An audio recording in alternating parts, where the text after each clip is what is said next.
All right, looks like we are live. So this would be session number 8 of our descent into Avernus. This will technically be the first beginning of the actual module, as everything prior was sort of fluffed in until I was able to have time to read the book and get everything set.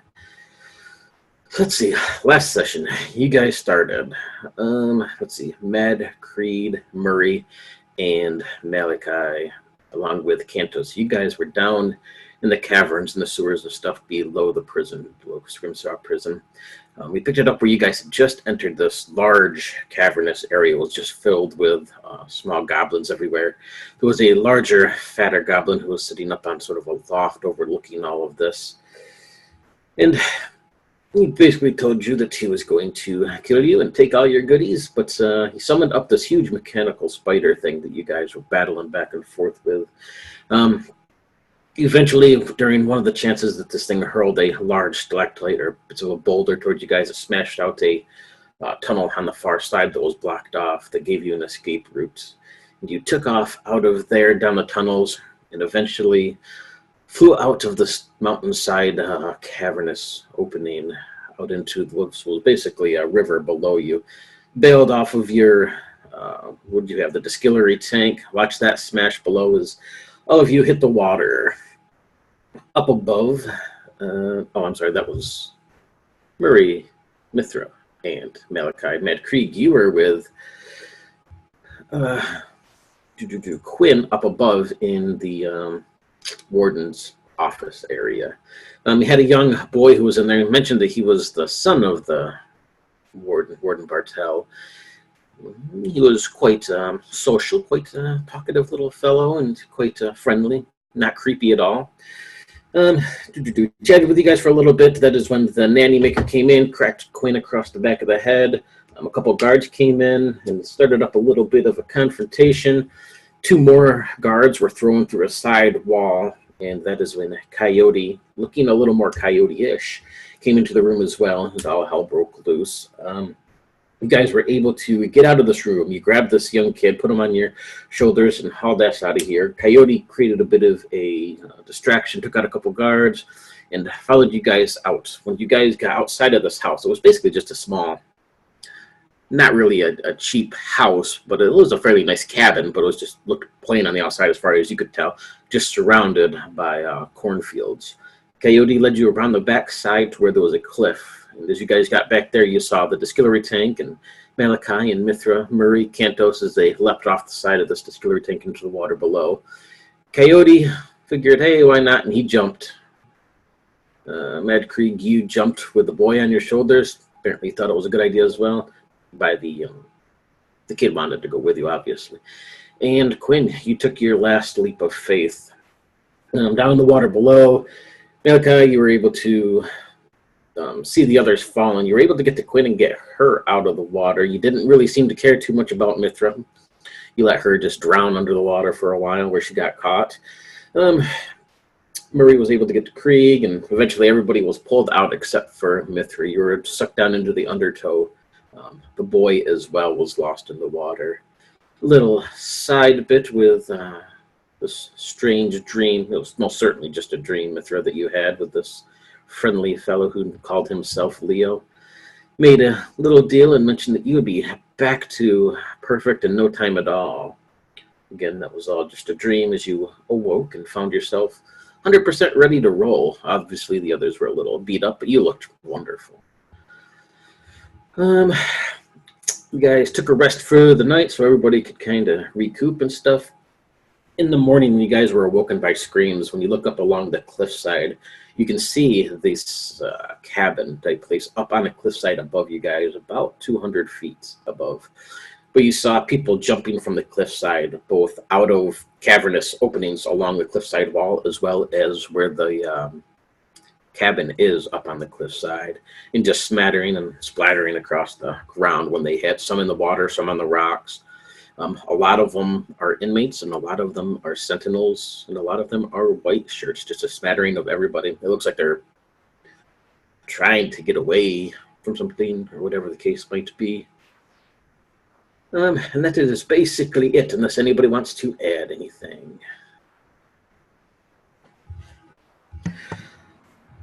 All right, let's see.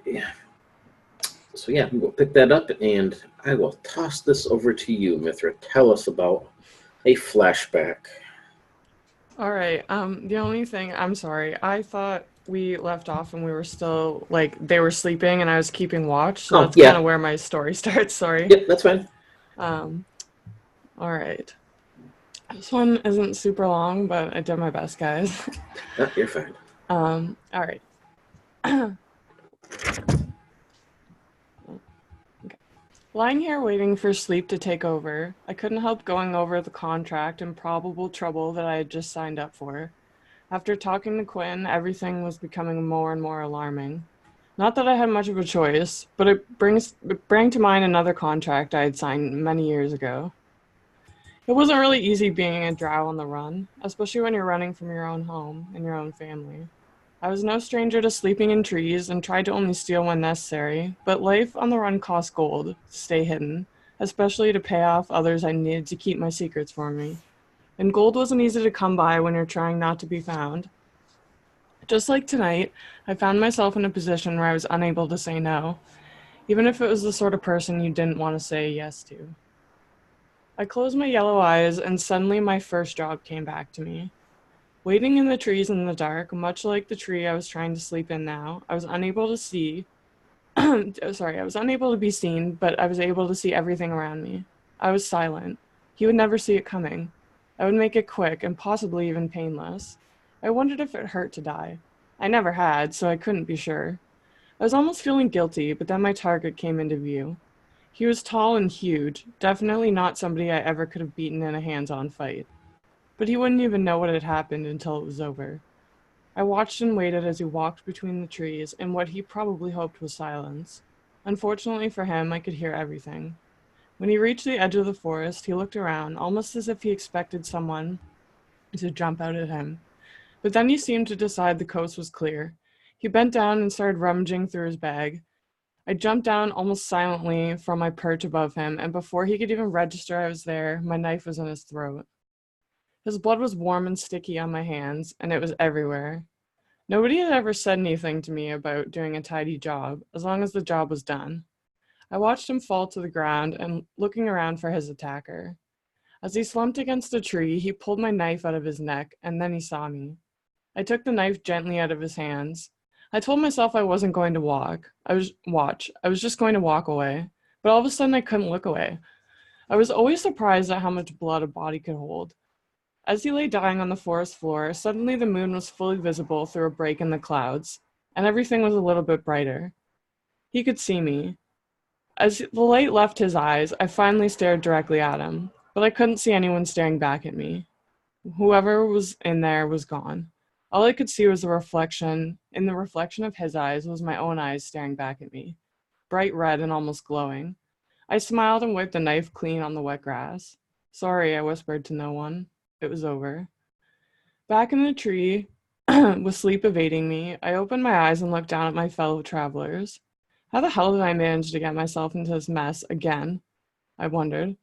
I took out my knife and stared into the reflection of the shiny metal. My eyes were yellow, and I hoped that they would stay that way for the time being. And that's it for tonight.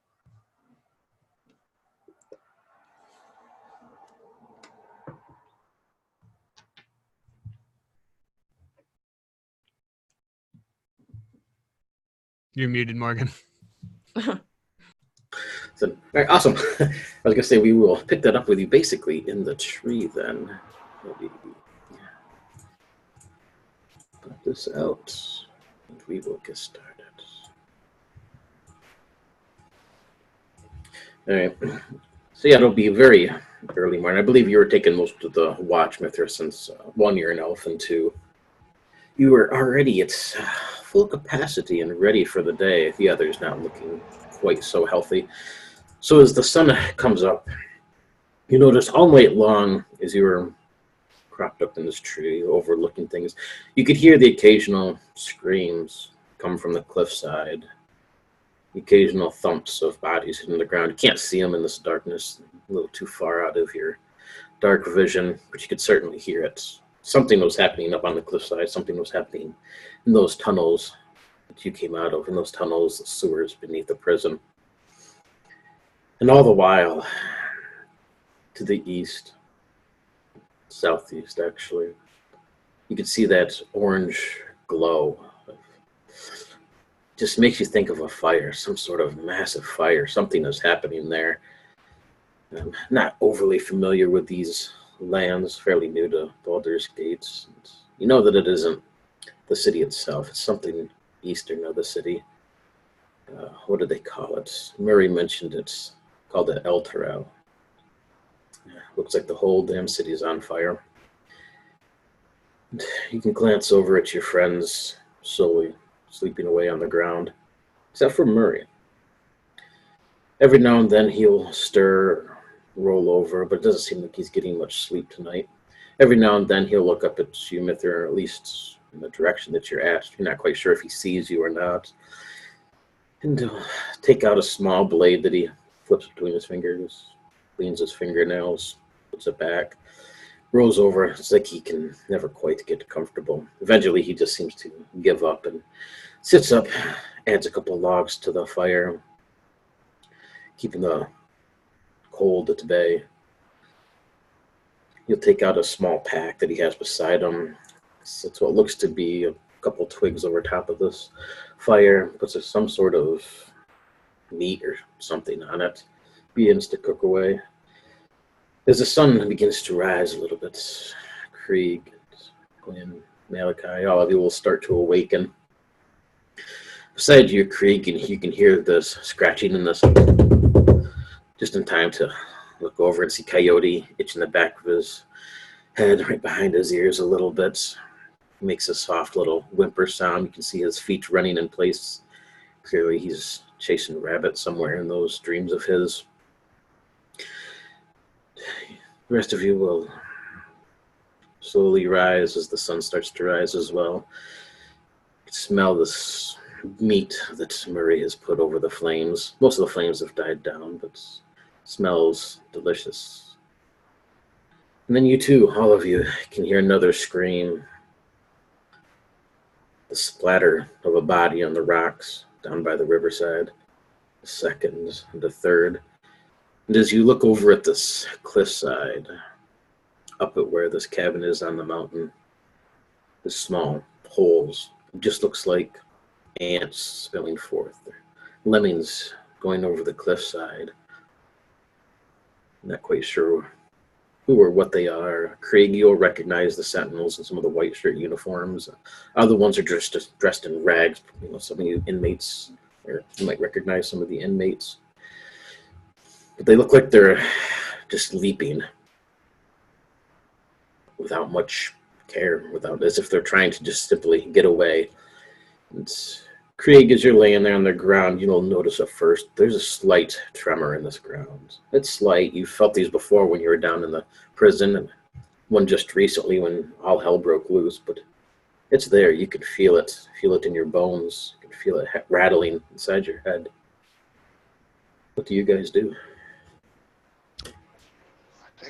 I think Krieg definitely will point that out. Do you guys feel that? The ground is still shaking here. It's faint, but it's there, just like in the prison. And look at all those fools just jumping. No, You'd have to be fucking crazy to jump off of that cliff.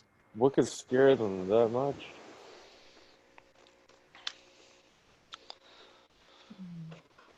Is Not everyone sure what awake could at this scare them point? that much. Yeah, they'd all be waking up, yes. Okay. Well, except for Coyote, he's still dreaming away, but...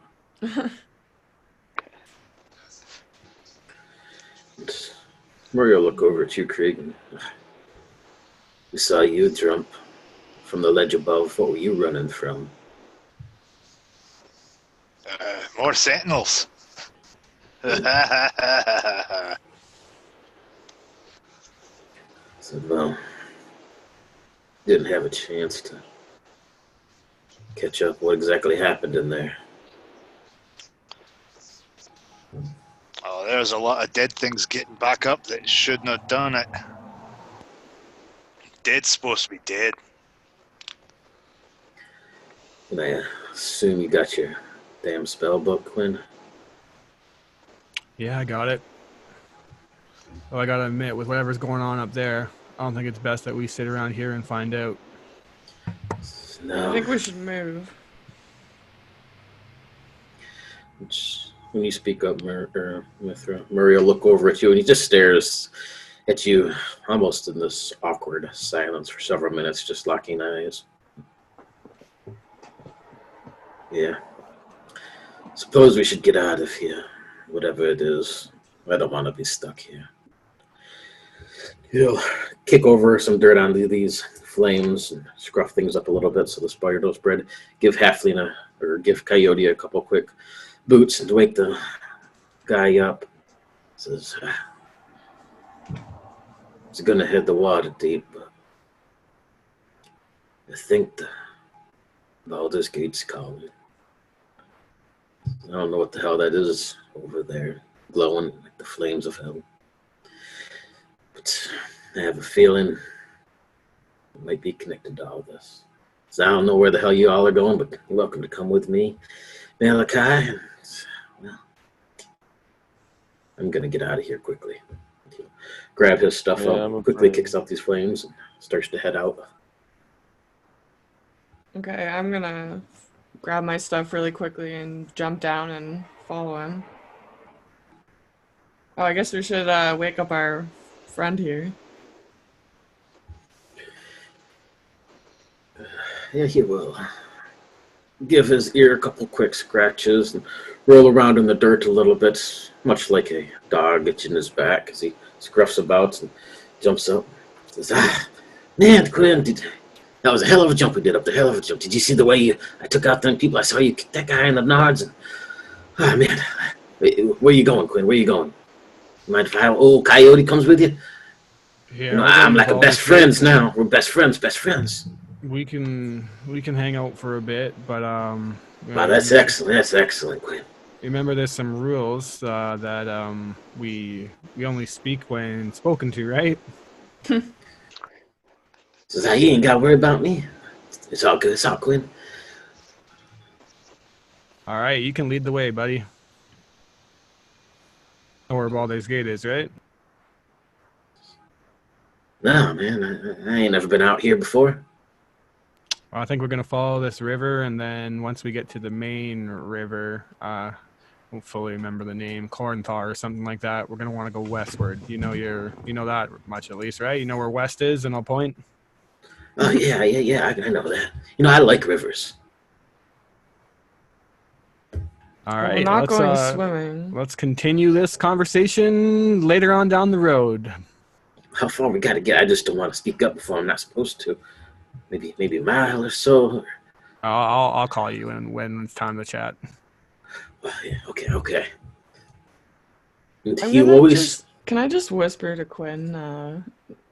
Can we trust your friend here? Is this the one we should be following? Oh, I'm not actually gonna follow him. I'll whisper back. We just want him far enough away that he's not bucking us. Okay. Says, don't worry, man. I won't bug you. Don't worry. You can trust me. I got ears like a fox. Fuck. All right, go on, boy. Go ahead. He will always stay about 2 steps behind you, Quinn, pretty much following your path, but just right there. Just enough if you wanted to reach back and scruff up his hair a little bit, he's within reach. No hair scruffing happens. And you'll see Murray just gather his stuff up. He doesn't really say much more this morning. He just starts moving every now and then, looking over his shoulder, sort of back at this cliffside. Says, as long as we follow the river here, we should be able to come down to the main Chanthar Road. So from there we can head west to Baldur's Gate. Says, a lot of you are more than welcome to roll with me. So I didn't think I'd be going back to that city, but something seems to be calling me. Yeah, we'll follow you. We seem to be all going in the same area. Strength in numbers. As you guys head out, you'll travel for half hour, maybe at best, before you can feel the ground shake violently again. All the while, now and then, you can hear the screams. They were dying out behind you, but the sound of the bodies just smashing into the ground, their screams as they fell down the cliffside. It always seems to be right there in the back of your head. But when this earthquake begins again, it feels like that, like it did back in the prison. Just the entire ground is shaking. You can see the river, the water splashing along either sides of the banks. Everything around you just seems to tremble. It lasts for a few moments, and there's this sound of screams again, but they're not normal. All you can think of is those tales you heard as children of the banshees and screams that they would let loose in the dark of nights. That's what it feels like. It just sinks right down to your bones, this high-pitched screaming. And then it's gone just as quickly as it started. Murray will stop during all of this and look back at all of you. And again, he looks at you, Mithra, his eyes just watching you.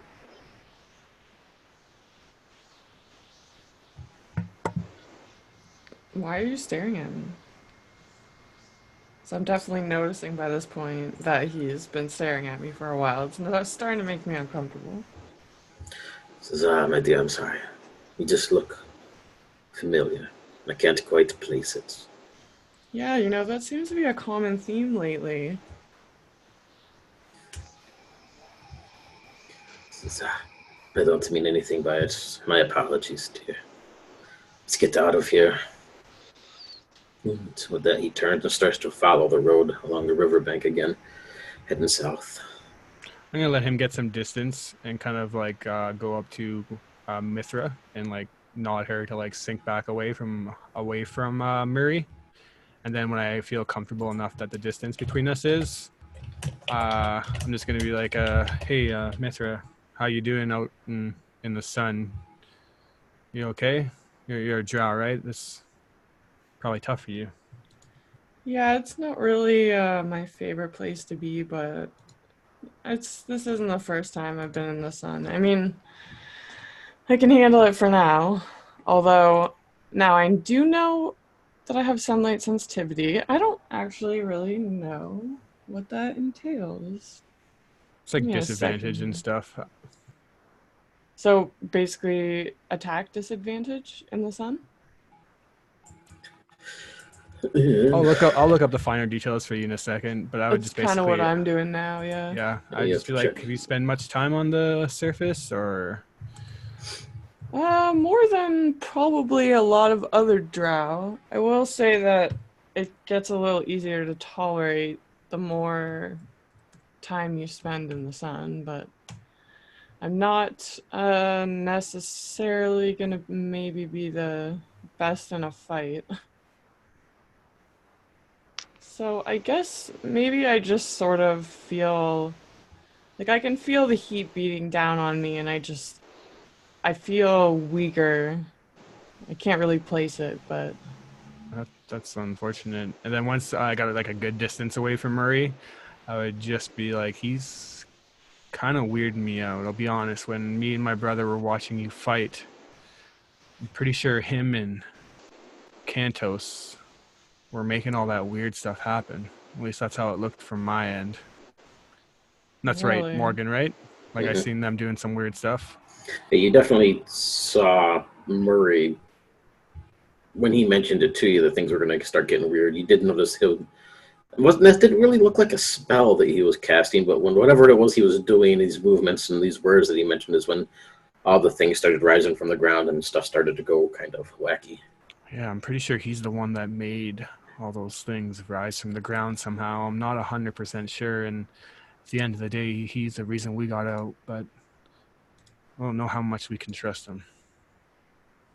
I'm not gonna lie, I'm really starting to feel like I'm being followed. I mean, our new friend here is carrying around a picture of my face.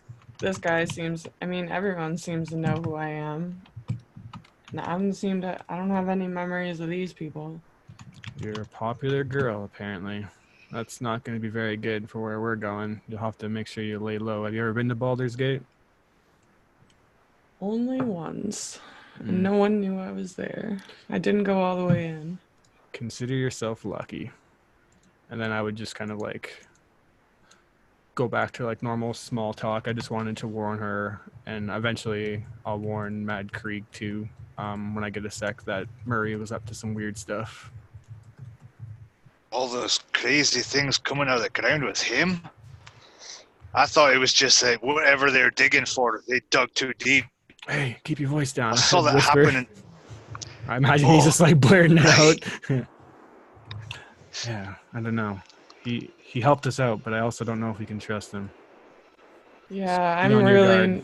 I'm not trusting my own instincts as much right now as I normally would at night.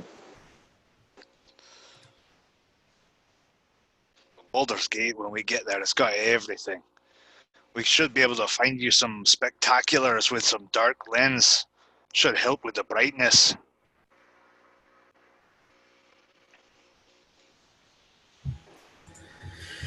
Murray, you'll notice as he's a bit ahead, he really doesn't seem to slow down for any of you. He just seems to be almost set on a mission as he follows along. So the longer you wait or the further you stay back, it's no problem to let him kind of go forward. He doesn't wait around for you or really even mind either way. He just seems like he's dead set on this mission.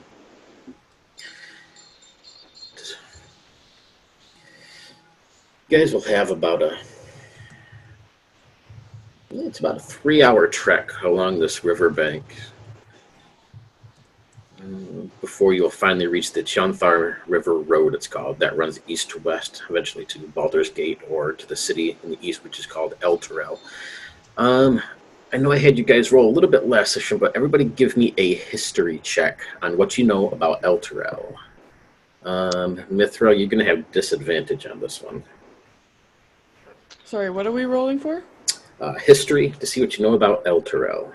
Okay. So that just means I roll twice and take the lowest one, right? Yep, you got it. Oh Yeah, shit, that was a nat 20. Fuck off. Well, that's a 2 plus. Fuck. I don't like this. This is gonna be a bad day for Metro. Way to waste that 20. That's what I love to see. That you hurt. haven't even heard of this city besides these guys currently mention it. Quinn, what did you get? I rolled a 9, even though I'm a history buff. Doesn't seem to matter. All right. Krieg. I also rolled a modified 9. That's because I have a negative. Well, Malachi, is yours any better? I got a 5. Beautiful little 5. So you guys will know a few things. Apparently not too much. None of you have traveled that far east, it seems. You do know that Elturel is a holy city of Torm, who is a mostly revered by paladins and knighthoods. He's the deity of, duty, loyalty, and righteousness. They call him Self-righteousness. Yes, they call him the Loyal Fury. But you know that it is this holy city. They're known for their mounted brigades and knights. And they're also, while none of you have apparently been out there to see it or know much about it, Elturel for the past 60 so years has had what they call the Companion, or Aminotter's Gift. It is a second sun that hovers above the city day and night, perpetually blazing. It doesn't give off any heat or warmth. They leave that to the sun itself. But this gift from Amator is said to destroy undead upon their sight. It was, you do know that Elturel was attacked quite centuries ago by undead, overrun with the city. Vampires took control of it, and all the people prayed for some way to defeat these things. And that is when this gift appeared. And it sits above the city like a second sun. But beyond that, none of you have been out that way to see it, apparently, or ever really know much more than that. And as you're sort of walking along this path, you'll notice temperatures are rising quickly. It'll be late summer for the season, but it's unfathomably warm. It just keeps rising and getting hotter and hotter. The humidity of the land just seems to hang on all of you. Very, very uncomfortable for you, Mithras. You've never quite felt this heat. Instead, more used to the cool dampness of the caves below, but it just hangs on you, weighing you down. And the haze sits along the hills, and it smells. It's hard to place it. Sort of a sweet, Ugh. sickly smell seems to be in the air. And as all of you are walking along, Quinn, Krieg, and Malachi, you've had enough summers here in this land to recognize that it's normally not quite this hot. It's normally not quite this humid. It normally doesn't smell like this. You'll notice the sun is starting to get fogged out a little bit, this haze that hangs around. You just begin to realize it's not so much the humidity in the air that seems to be around and creating this haze. It's dust and dirt, that sulfur that you smell. Ugh, that was not me. I'd claim my own. Yeah, no, I don't think even you can make a smell this bad. And Is the that smell a is challenge? almost it's almost like, God, you're gonna have to be like 50 of you. That smells like real deep earth. Some of those pockets when you dig down far enough and the ground is just melted stone. It smells a bit like that. And it smells like we're walking into hell, guys. Well, we are getting closer to Baldur's Gate, so who knows? Oh. Maybe the filth. I've smelled worse things there for sure. Oh, great. That's a good point. The city proper is kind of filthy. It's so big. I mainly, when I was here last, I stuck to the outer edges, lower Baldur's Gate, down by the docks. Fish and sour beer. That's a smell. Oh, wonderful. As you guys walk along, you notice Murray up ahead has come to a stop. He's just sort of looking around, and his eyes will settle to the east. And even in this haze that seems to be drifting around you, it gets thicker and thicker the further south you go. You can see that orange glow in the distance of where El Terrell is. And Teal stops and says, "Take a few minutes of rest, my friends. So the body don't move like it's used to. We have maybe a half hour before we hit the main road." He'll take a seat on a stump and start chewing on a bit of a dried meat that he has. You smell that sulfur. You know, people say it's strange, but I kind of like the smell. The smell of the earth. Says it's pungent, but it awakens the senses. You can feel the nerves tingle. My wife used to think I'm crazy for it, but well, I like it. It's like when you snuff out a candle and that last remnants of smoke fill the room. Takes me back to my childhood. Or like leaving eggs out in the sun for a week.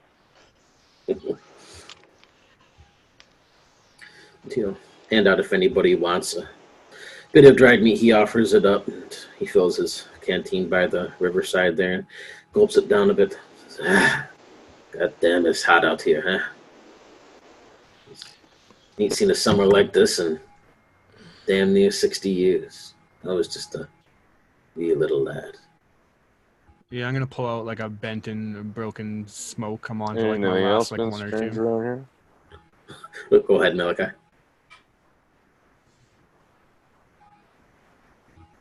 Oh, you're on mute. I think he has bad leg too still. I don't remember it getting this hot. Yeah, I'm like sweating here. I mean, I feel like the heat's like double affecting me. I'm not loving it. Yeah. I'll offer you my hat actually for now if you want. Pull off the frumpy, belt-buckled, beaten-down hat and say, hey, this might help you out a bit. Oh, thank you. Even something just to shade my eyes helps. Yeah, dust off my hair, kind of frizz it up a bit, and then pull a drag on the smoke, offer it to anyone that wants it, because I don't really have another one to give up. And then I'm just going to do a perception check around. I just get this weird feeling, the sulfur and all that. I'd like to make a perception check. Yeah, go for it. Oh, here we go. The below 10 rolls for the rest of the night. No bueno. I look around, and it's just this thick, dusty, and dirty haze. And while you don't really see anything around you or hear anything, when you look down at the ground, you can see it's a fine dust that coats the ground. And you notice it's on your clothes, it's on your fingers. When you take a drink of water, you can taste it on your lips. This whole area is just filled with this dustiness. Hey, Murray, are you ready to go yet? I'm just kind of getting antsy, you know? Want to get closer to town. Maybe it's this heat. Maybe it's the smell of your childhood. But I'm kind of over this place. Can we get going now? Always in a hurry, you youngsters. Always in a hurry. Come on.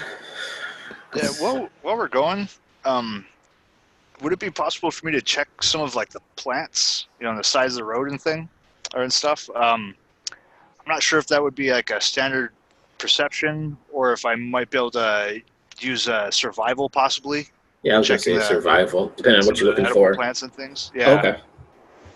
Yeah, kind of just checking to see like if things look normal.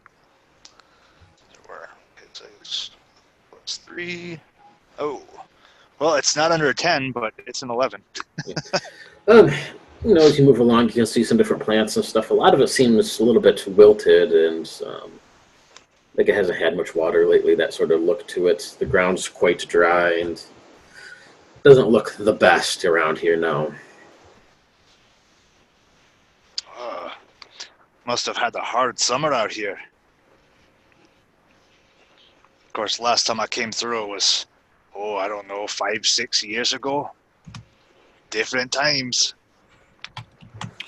Yeah, it's definitely a little hotter than I remember it being, but I don't know. We've been below surface for who knows how long, so maybe we just don't remember.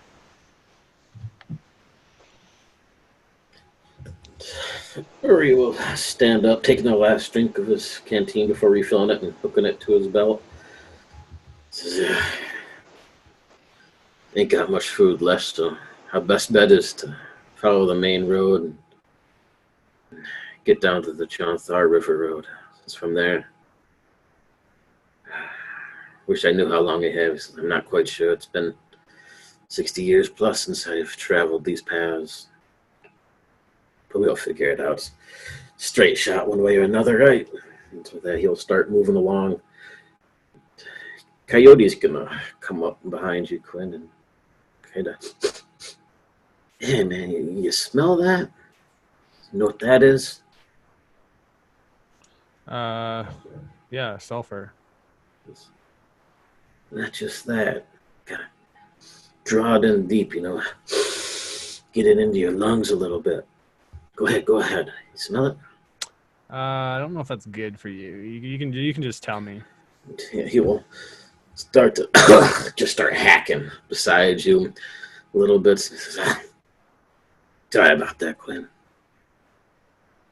What was I saying? You know what I like, Quinn? I like rivers. I remember when I was just a wee pup and I was swimming in the river and them goldfish, they used to nibble on my toes. I'm gonna go swimming again, Quinn. Want to go swimming with me? No, but you can tell me what you smell. You will look off, sort of. Yeah. That's what we were talking about, wasn't it? He says you gotta draw that in deep. It's a little bit of sulfur, maybe, but that's brimstone.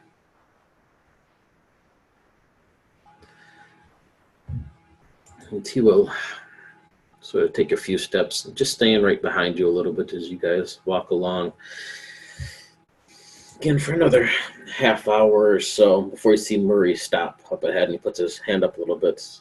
And all of you hear it at the same time. Voices up ahead. You can hear a little bit of voices, crying, people chatting, sound of whimpers. There's a little bit of banging. It sounds like a wagon creaking or something up ahead. And Murray will turn to look at all of you. Says, well, me, I'm going ahead. Perhaps it's somebody who can help us out, or we can get our ways into a caravan, but we don't look like the best group right now, so I hate to say it, but Krieg, people recognize a man in uniform. Do you want to take the lead on this? I can also look however I want. Alright. Mithra, you know prestidigitation? Yes, I do. You can probably clean up the others, and maybe me and Krieg will go and talk, and I can disguise myself to look like a sentinel also. Sounds good to me. So what's the play here? Are we just taking their wagon and riding the rest of the way? Or are we playing nice like? No, I don't see any reason to make enemies unless we need to. Let's just feel it out, see how we do. Maybe we're escorting some people to Baldur's Gate who have rehabilitated and served their sentence, ready to integrate back into society. That's a good one. Yeah, and I'll cast Disguise Krieg Self. wipes his, sorry. No worries, go ahead. Yeah, Krieg wipes his leaky eye, then starts walking up forward. All official-like. I'll turn him around first and ask Mithra to clean him up a bit with prestidigitation. Yeah, I'm gonna cast that and try and clean up everything. Now, do I have to roll for that? Am I at disadvantage to any spell that I cast, basically? Just attack rolls. Just Okay. attack ones, and that wouldn't require any sort of roll or anything. Ooh, here's a question though. With because that's only in direct sunlight for. With this haze, are we even considered to be in direct light still? I was kind of wondering that too, depending... Actually, no, it's hazed down quite a bit to where it doesn't, it's more like in dusk sort of color to it. Everything sort of has that orange yellowish glow to it. Basically, I'll just kind of feel like I can notice as the smoke gets and the haze gets thicker, I'm feeling more and more back to myself. Yeah, Murray Wilson says, I ain't looking to start a fight or anything, but says for me to just go out there, I might scare the people a little bit. Somebody in uniforms like yourself could get us the in we need. Yeah, let's go. I think that's a good idea. Let's just give them a little scare. Okay, I'll just laugh that they're going. Good luck. Well, wait, I'm not actually gonna go with... Wait. Wait, are you guys still have your Sentinel uniforms that you stole? Oh, I didn't steal mine, but yeah, I'm still wearing it. Oh, yeah, okay. Okay. And I'm casting a spell, so I look like a pristine Sentinel guard. Well, yeah, if I can't disguise myself, then I'm gonna, encourage you guys, but hang back with Malachi. And yeah, Murray will stay back a little bit too. As you, Quinn, and Krieg move forward, you can hear the footsteps of Coyote just on your heels as you move along. Says, hey, I got your back if anything goes wrong out there, Quinn. You wait here, okay? Don't you worry, I'll tackle them down. I can rip out their throats if we need to. You're going to wait here. Stay. Sit. The fuck you leaving him here for? He never shuts up. Hey, keep you busy. And then I'll actually extract Nate and cast bless on myself also.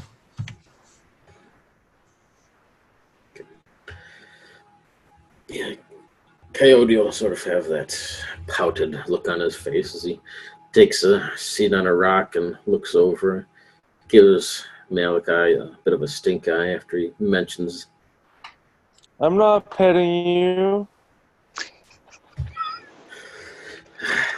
leaving me back here with all these grumpy people. Man, Quinn's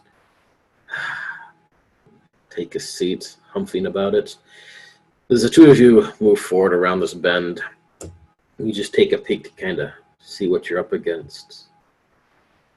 You see the main road in the distance. It goes down a small node to the main road. It's maybe 50 yards below you. And you see at this crossroads where it tees a group of 30 people, give or take, a couple of wagons, spattering of horses. But they're look worried or afraid. They're huddled together a little bit, talking back and forth. You see one woman is down on the ground, kneeling over a young girl whose arm is in a sling and has some wrapping bandages around her head, and she's helping back up. Everybody looks dirty, injured. You can see bloodstains on their tunics. Some of them just covered in rags or their outfits torn, a couple of missing shoes. One of the horses lays on its side out on the field. You can see it's still alive, panting, but it has these huge gash marks across it. A few people run from here to there trying to help people bring in water from the riverside and trying to bandage people up, but it looks like a refugee group or something. Krieg leans over to Quinn. Well, that's not what I was expecting to see at all. What were you expecting to see?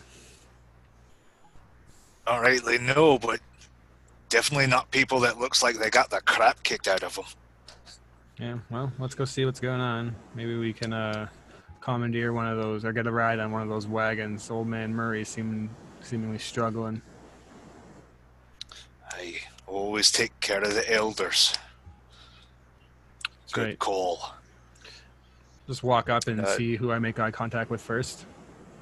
Yep. Raise the hand up. Hail! As you guys make your way down the road, then you'll see this woman who's kneeling over the young girl.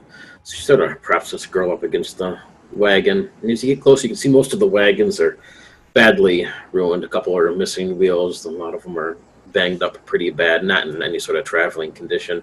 If anything, they're just used as little makeshift place to rest at the moment. Bodies inside on cots and stuff. This woman will look up, this long brown hair that curls down around her shoulders, and this bright green eyes. She's quite dark-skinned. She'll glance up, and you can see she looks down and nods to this young girl and says something sort of out of your ear range, and past the young girl on the shoulder, who she gets up and climbs into the back of a wagon. This woman, though, will stand up, and pats her dress down a little bit. She's covered in dirt and grime and dust, and starts moving towards you. She passes another man, quite large. Both of you would sort of recognize that farm laborer's build. Younger man, sort of in overalls, and just a massive frame. And he looks up with these wide eyes at this woman that's moving towards you, grabs a little rope beside him, and stands up, following her and dragging behind him a black goat that waddles along behind them as they all start to move towards you. And she'll put up her hand and wave back to you, Krieg. Says, are you one of the refugees? I mean, come, please. Is there any more of you? We can at least help you out here. I have no problems. We have space. We can take a bit of rest. What's all this then? Refugees from what? What do you mean? From Elturel?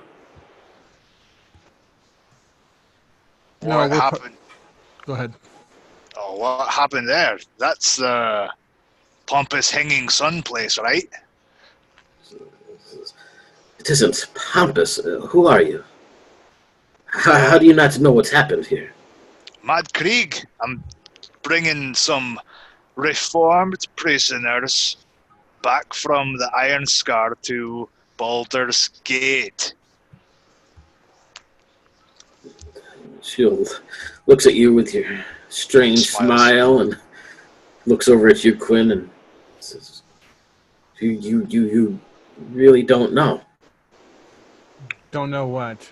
What happened to El Terrell? Says, these people, we're refugees, and we're trying to get more. We're trying to get these wagons up. We got to get these people to Baldur's Gates. She says, the city, it's gone. There's nothing left of it. Gone? What do you mean? You were attacked? No, says, my apologies. You can call me Dara. And she'll hold out her hand. She says, I'm just a simple priest of Ilmater on a pilgrimage, but I was coming through when it happened. I saw it all. It was horrible. There was the people and those things, and the city. It's gone. What things? What exactly happened? Says, are you hungry? Perhaps a bit thirsty? No, I'm in, quite the mood for some direct answers, so if you please. Says, I don't want to leave the people, and she'll sort of look over her shoulders and notice this other Alright. man's behind. Says, just come back and we can have a seat, and I can tell you about it. I'm not too comfortable just being out here away from the others. What are you worried will happen? Those things will come back. What things? What should I be worried about? I've got people back here that I'm looking after, taking to Baldur's Gate. So I need to know, what am I watching out for? I don't know. They're demons, devils, slads. I don't know. They're these people, and they're covered in spikes, and the entire city. The sun went black, and it was gone. This it's just a crater. The city, Elturel's gone. So the people, 30,000 people, gone. I'll lean over to Quinn. I think she got a blow to the head or something. She's not making any sense. Delirious. She'll sort of reach out and grab a hold of your front of your suit. She says, I am not crazy. What do you think this dust is from? What do you think this heat? What do you think this is from? This summer? Fools. How does this city just disappear? I don't understand what you're saying. Elturel is not a small place. It can't just simply vanish. No, it can't. But it did. It would take a lot to break down those stone walls. No. They're gone too. The towers, the walls, even the keep of the Morning Lord. It's all gone. Gone. Well, you get back to your people. Don't mind us. We're just coming through with a rough bunch of people, but they're working on rehabilitation into society. They're no harm to anybody. Sentences served. It's useless to go to Baldur's Gate right now. The roads are just clogged with people trying to, and us, we're trying to get the people there, but our wagons are down. You're welcome to rest with us if you need to a little bit, but I know a little bit of healing and stuff if you need it, but I wish I could help more. If you need a place to stay, or if you want to talk to the others, feel free, but I gotta get back. And she'll turn, almost bumping right into this man behind her, and he'll kind of dust her off a little bit and nods, and she goes running back down the road towards the people. And he'll turn, looking at both of you. The girl is right. The city, gone. I saw it with my eyes. I was resting there on the riverbank, fishing. When it hit ground, it shook. It reminded me of, I was just a little kid in the back of a wagon through the hay fields, bouncing and jostling about. And I looked over, right behind me. I could see the city up on the bluff. I could see the gift above the city that went black like ink, just poured down into the city. The ground crumbled, and the dust cleared. It was gone. The walls were gone. The city was gone. The keep. The people's screams. It was like a million banshees just screaming out across the land. It's all gone. So these people were along the roads, in the outer towns, in the outer village. We're trying to get what we can to make the trek to Baldur's Gate, but I hear the road is clogged with these things. So you're welcome to go take a look yourself if you don't believe us. Travel safe, I guess. So you'll turn and start walking away. This black goat will stand there, its yellow eyes just staring back at both of you. You get that uneasy feeling in the back of your neck before the leash kind of tugs it and it turns and starts trotting again behind him. Just gonna like slowly back away with Krieg kind of dumbfounded. One person blabbering about ridiculousness is one thing, but two people saying it, it's kind of weird. And the screaming of banshees, it sounds too kind of eerie to what we've heard in the earthquakes. I'll walk back with Krieg. That sounds like some big kind of powerful magic. If it turned that globy sun they had black and dumped it into the city, that's big magic. Yeah, I don't remember a lot about El Terrell, but if I can get back to the libraries, maybe I can refresh my memories. Either way, I think by the sounds of it, we're going to have a hard time getting to Baldur's Gate. Oh, I will do what I can to make sure that all of us get there. My shield is the shield for all here. Well, I don't know about those people with their crummy wagons, but a lot of you for sure. Yeah. Let's go tell the others. I don't think this is what we were looking for. And then we'll go back to the group and I imagine just relay everything that we just heard. Yeah. What do you mean you can't explain it? A whole fucking city just like vanished? Yeah, what do you mean the the city's just gone? I don't really understand, but that's the sound of it. An earthquake, the sun gone black, and then nothing. Worry will listen to this sort of silent for a time being. Eventually look up and says, I remember when that gift arrived. Says I was young, 6, maybe 7. Says a good 63 years ago or more. And the people said it was a gift. It says when the vampire lord of the city was destroyed, his minions just blasted to ash in the city. What was his name? I forget. The man who took control of the city denounced it. He called it the companion, or Alamanto's gift.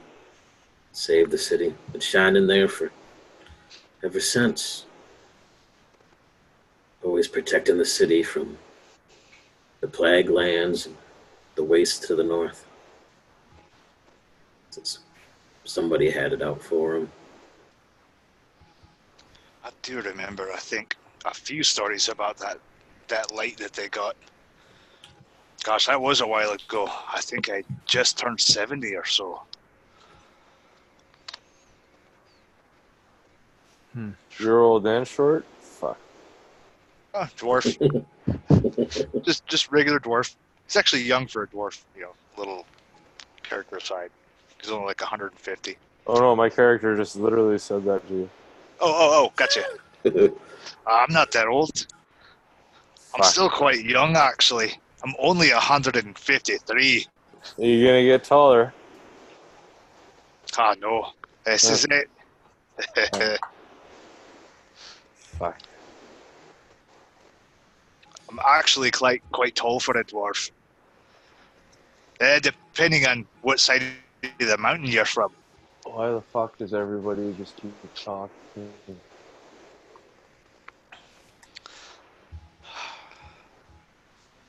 So a whole city. I don't think we're going east. Yeah, like, what are we gonna do? I mean, the city we were going to doesn't even exist, and we all had some pretty serious reasons for wanting to go there. Oh no, Baldur's Gate still stands. It's the other way. All those self-righteous pricks in their giant church. Oh, Jesus. Well, if the city's been burned down, then wouldn't you think that the people from that city, some of them might be heading our way? I'm kind of worried we might have some followers here pretty I soon. think that's what's ahead of us, and apparently what's blocking up the road. I imagine that the gates of Baldur's Gate, the gates of Baldur's Gate, is going to be a shit show. Probably gonna have to think of another way in. What about you, Murray? Do you know another way in? Alas, I ain't been there since I was just a teen. Since the whole place is probably different from what I remember. Hell, this whole land looks different. What are these people that are down there? Are they getting into the city somehow? What about our old way in and out, Quinn? I'll look at him. What do you mean? Well, I know for a fact you used to get out of the city whenever you wanted.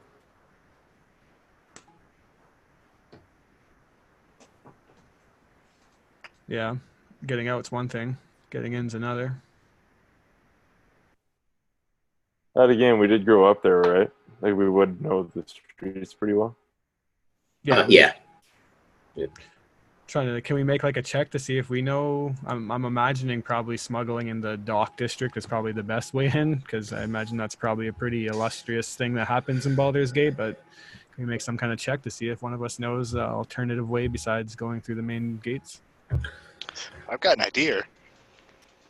Well, Mr. Krieg, what you got for us? Just look at them blankly. All right, well, the river mostly follows this road and goes right to Baldur's Gate. There's ports there. If we can just take the river, I mean, if the road's clogged, why don't we float? We can take one of their wagons, sealed up a little bit of hammering, and just float the thing right down the river and fuck the road. Holy shit, that's a good idea. Yeah, that sounds like an awesome idea. We're just gonna steal these injured and homeless people's wagons to turn it into our own personal. Well, you heard the lady say they weren't. They're just gonna be Quinn, you're so empathetic. It's so sweet. The lady even said they didn't work. They were just using them for shelter right now. Yeah. All right. Whatever. I mean, we don't need the wheels. They can keep those. Exactly. I'm with the dwarf. You figure if they're all broken, then maybe one of them needs wheels, and they can have the wheels from the cart that we take. See, we're actually helping them out. Yeah. I'm sure they'll see it that way. Well, let's go see how that flies for us. Well, they look pretty beat up, to be honest. So I think we have advantage. Distract them and me and Krieg will get the damn wagon. I don't think they're going to be putting up too much of a fight. I think you're right. I'm starting to really like your ideas. I'm starting to get more and more concerned as you guys like his ideas. I don't know. This could be a fun day for us. I mean, right now I'm just happy we're not stuck in prison anymore. I would really love to get back on the water. Me too. Did I tell you I was a sailor for, oh boy, almost 70, 80 years? Until prison, that is. Well, I guess that makes you captain of our ship, Captain Krieg. And I'm no captain. I will start walking to be the distraction force, I guess, as we steal a wagon to turn it into a ship. All right, jackass, I'll say to my brother, you're coming with me. Oh, great. Let's go. Let's do this. What routine do you want to play this time? You pick. Oh, fuck. Let's go with the Lost Child. Lost Child gig. I think we're a little old for that, don't you? We could always do get help. Lost. Yeah. All right, let's see what we can come up with. And then I guess we'll go back to the refugees. Yeah, Well, I would imagine there's a lineup of them, right? Like this started at the end of the line, like people that are waiting to get help. It's easy pickings.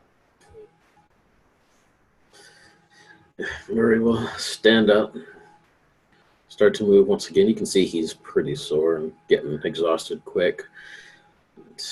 Coyote kind of helps him along a little bit as the others go. Come back around the corner there, Quinn, everybody coming up behind you a little bit, and make your way down this knoll towards everybody. From what you can see, there's 4 wagons. All of them are in disrepair and badly damaged, that have just been basically used for shelter and stuff like that. I guess right around 30 people, mixture of mostly humans, but there's a spattering of dwarves and halflings in there. Young children and older elderly people alike, pretty much kind of smittered all in. You can see this girl, Dara, again, helping a couple people who are on the ground, bandaging up a leg and doing the best she can. That larger man that you spoke with is going around making sure everybody's at least comfortable and offering water and some food that he has in a pack. Dara will look over her shoulder and see coming towards the group and go back to work on this young person that she's helping. Hey, Dar, we got some time. Anything we can do to help? You got an extra wagon? She'll look and says, "This is the best we have of these wagons here, but most of them are in disrepair, damaged by those things, burnt, torn apart. What about the one you're working on? If you need a place to rest, it should support your weight. Probably ain't going to be moving much." Says, if you want to help out, you can help some of these people and you can get them into the wagons, get a bit of shelter. Says, whatever's out there is coming. It's coming soon. I got to get these people out of here somehow. I don't know how. Looked at Quinn. This one look all right structurally, I don't know, brother. I'm no wagon expert, but let me take an investigation on this and see what I come up with. Does this wagon look structurally sound? You can do an investigation check. 20, unnatural. If you look around, there's 4 in total. None of them look structurally sound, but maybe if you can piece together a bit from everything, you might be able to get something together. Would any of them float? As is, by themselves, maybe a little ways, but with bodies on them, probably not very far. You look like over to my brother and say, "Listen, this is a shit plan. I get it. You guys want to sail down the river and play fucking pirates, but it's not realistic. And something's off. Can't you feel it? Something doesn't feel right." If you look over at this Chanthar River, you know that it runs from the mountains. I think they're called Troll Hills or something. Down through El Terrell, Eldergard, and then into Baldur's Gate to the port city and out to the ocean. It's normally a fairly mellow river, definitely used for a lot of rafts and stuff like that. Right now, though, it is just rushing and roaring down through towards Baldur's Gate in that direction. Quite rough. Well, what do you think's going on? What do you think's fucking in the air? Well, a city disappeared. We hear screams of who the fuck knows what. They said they were attacked by spiky demon-like creatures, and all I smell is sulfur and brimstone. Dara will recognize that. I'm not sure why. It's weird. Dara will look over when you mention the screams and stuff, and says, "I heard it. It went right through my bones." Says, I prayed to Ilmater. I prayed. It was their souls. It was their souls. Just screaming for hope. How many people were in that city, Dara? How many people what? How many people were in that city? Maybe 25,000, 30,000. And how many refugees have come as of now? This is what you have here, but there's others along the roads and paths. He says, the outer village is still there up on the hillside. He says, maybe a couple thousand. Maybe we should go to that city or that village, Quinn. He says, if you will go to the city, then you can get the supplies we need. We can get these wagons fixed, and we can get out of here before those things come back. He says, I sent out I sent out a few people this morning, but I don't think they made it. I can feel it in my heart. There's a spot missing for them. We get How those far away is supplies, the we can fix city? the wagons. It's just up on the bluff side, maybe a half hour away.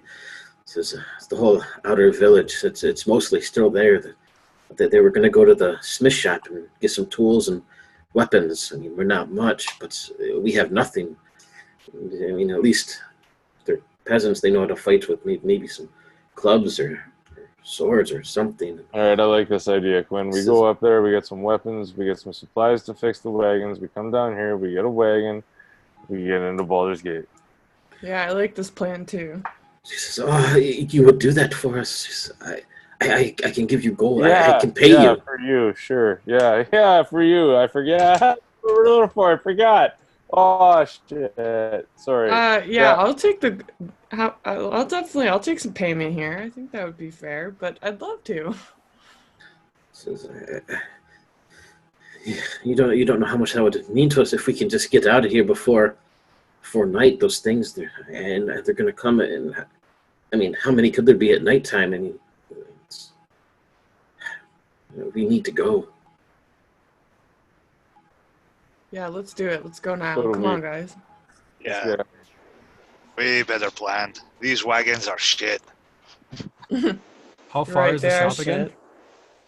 The outer village is about a half hour or so up it's not really a cliffside, but it's a pretty steep hill up to the bluff that overlooks where the city was.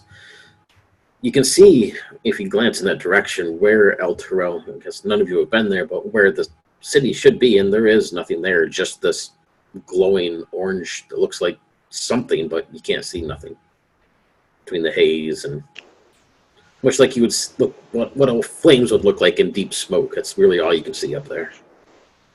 And did they say they sent people already, or did I mishear that? Yep, they sent people already, but they have not returned.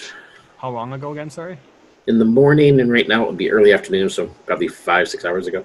So that's not making sense. They should Yeah, be they're back by peasants. now. They're weak. Let's go.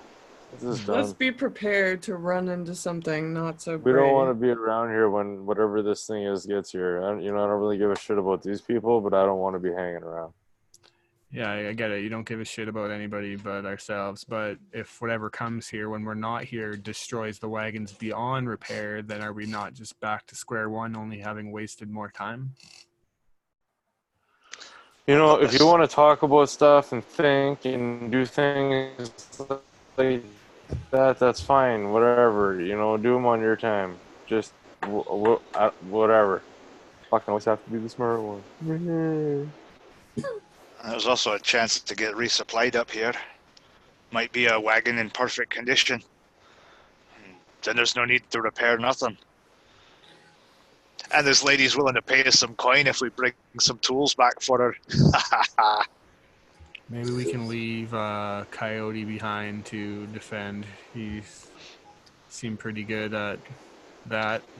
And that Murray fellow, he might slow us down. He's looking a little tired out. He'll Yeah, I definitely think you're slow us right. down. But I also feel weird Okay. about leaving the old guy that can summon blobby demon monstrosities, but I don't want him with us either, so Yeah, no, those two will be great together. I could just see it now. It's fucking awesome. Protection for these refugees. well, hopefully you guys stayed in shape in prison, because we're going to have to set a good pace. I have a feeling it's only a matter of time. Let's cut that 30 minutes down in half. Let's see if We'll you can travel keep quick. up. Bet you I can fucking make it there first. We'll see about that. All Just of Just because you, I'm a smoker doesn't mean you're in better shape than me. all of you long shanks with your big stride. Ha! All right, we'll do it, Dar. I've always been We'll get what you need. We'll fix these wagons up, and we'll get on the way to Baldur's Gate. You can count on us. How much money did you say again? Says I don't have much. Maybe 10 gold each. 10 gold. Our usual price for this kind of job is more like 30 300 gold each. 300. Fuck. What are you doing? Short selling us again? 300. Says, Look at them. Says, well, I don't have any more than that. So, I'm a simple priest in pilgrimage. I survive off the gifts that others give. All right, 10 gold it is each. She says, there's a smith shop up there, Welland Smithy. That's where the others were going. Henrik and his friends said that they was full of tools and weapons and something that could, help defend us and fix these wagons. And they're gonna. She'll point. The fellow over there. She points to this small little fat halfling with this big mop of red hair, who's stirring a pot of something on a fire. She says, that little fellow, his name's Ippen. He owns the mill shop up there. He said he's got plenty of foodstuffs and supplies and medicine for these people. Maybe you can just get those and get back down here. He says there should be plenty of wagons and horses and stuff, something up there that you can use. All right, cleaning out shops sounds like something we could do, but we're not taking that fucking halfling. Their cheery disposition really gets on my nerves. If you glance over at Ippen, he'll look back at you and just wave. Yeah, I'm fucking with you. Leave the fucker here. He says, do you think you could do one more thing while you're there? He says, I have a couple of friends in the tavern. It's called the Fabled Fawn, Vasha and Segrin. They're priests like me, priests of Ilmater, and they're much more experienced than I. They might be able to help these people. Just check to see if they're alive, maybe. Just if so, then maybe bring them along. But I feel the worst. I don't think many people still left there. Oh my goodness, this trip is turning into a whole grocery list of things. I mean, not that I mind checking to see if they're alive, but I don't know if this is really the best time for us to go on a rescue mission. But they're skilled priests. They can heal and cure diseases and create food and water for these people. Oh yeah, we'll check. If they're there, we'll bring them back. Yeah, On they might have more on my gold, honesty. Let's go. We better get to it. All right, we're wasting time. Let's hit the road.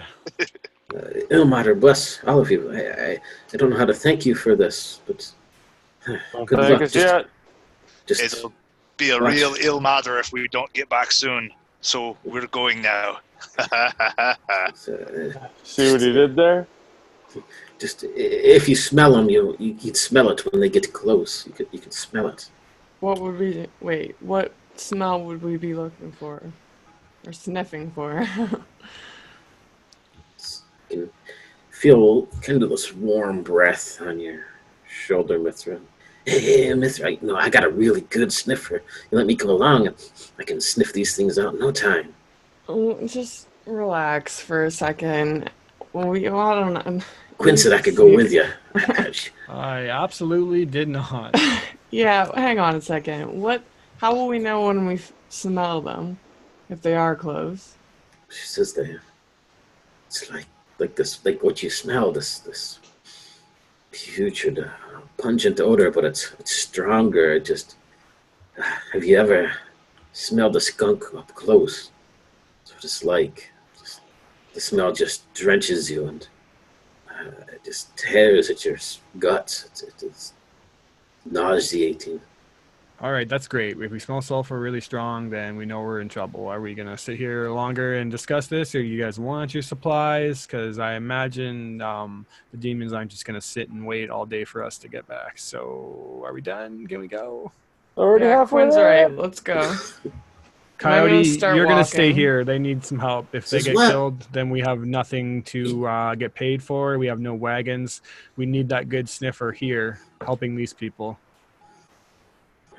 Yeah, Quinn's right. Sorry.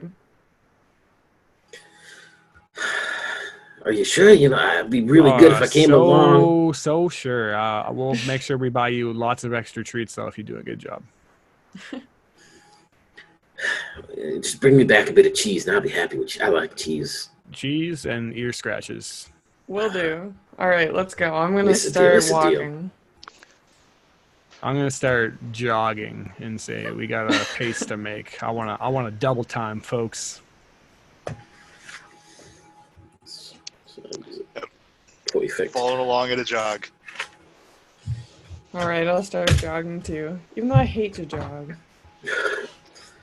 So as you guys move out of this, you're going to be heading east along the main road. Eventually it breaks off the side road that goes up along the cliffside up to this bluff that overlooks the river down below. There's another road that runs alongside the river, which would take you out further into Eldergard and these lands itself and into the Troll Mountains. Moving up along this side path, you can see the road. This thick haze just keeps getting thicker and thicker, and the whole area is clogged with dust. It constantly makes you cough, and it feels like a grit between your teeth. Your tongue and mouth is constantly dried out. It gets hotter and hotter. The temperature rising the higher you get on this hillside, to the point where you're just drenched in sweat and coughing up black phlegm from the dust. The smell is pungent, like sulfur, brimstone. When you reach the top of this hill, you finally get this first glance of what's up here. And none of you have been to El Trail before, but in front of you lies a small village. You think maybe 100 people at best. And just beyond that village, out across these flat bluffside plains that are up here, maybe a mile ahead of you all, is this massive crater, mountainous, almost like somebody just tore a fist chunk out of the earth itself, but huge, you guess 5 or 6 miles in diameter. And the whole area just glows with this orange light that comes from whatever's down at the bottom of it. You can see movements. Looks like great birds or something flying through the air, flying through the smoke and the haze. Some diving down into this crater, other ones coming up out of it. You can see forms moving along the cliffside edges and along the crater walls.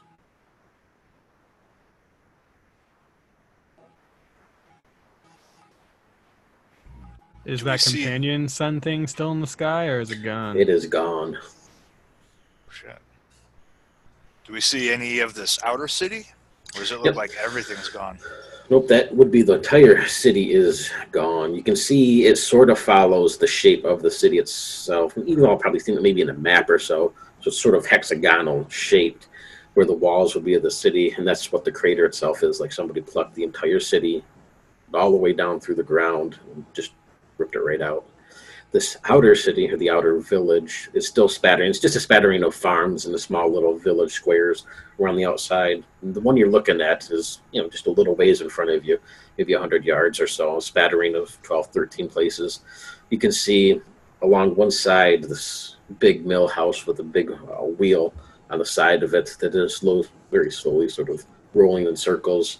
You can see the smith shop, you can see the tavern, houses, a couple other shops and guilds and such. Nothing fancy, but you don't see, you see a lot of dead bodies spattered about, but you don't see any living bodies.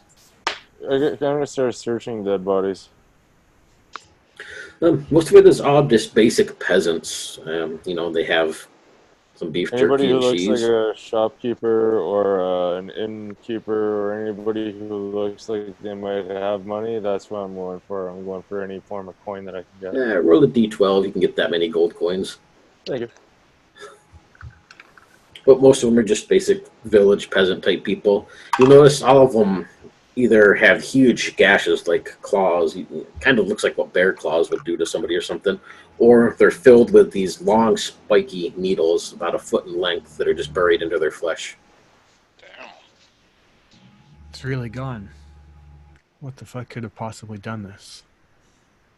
I've never seen anything like this. I've never even heard stories of anything like this. It's just a hole. Pretty But it fucking doesn't crazy. look at it. It doesn't look like it just fell in. Like that's It what looks like happens. something demolished it. Like something blasted a hole into it. Can I make an Arcana check? These self-righteous priests must have pissed off their gods, and their gods said no, just really loud. I rolled a 12. Can I do an Arcana check as well? Yeah, sure. Oh, oh. Sorry. We're gonna Pretty head sure that's into building, 18. Yep, steal 18. money and shit. So you'll definitely sort of have that residual magic about the place that both of you can sense.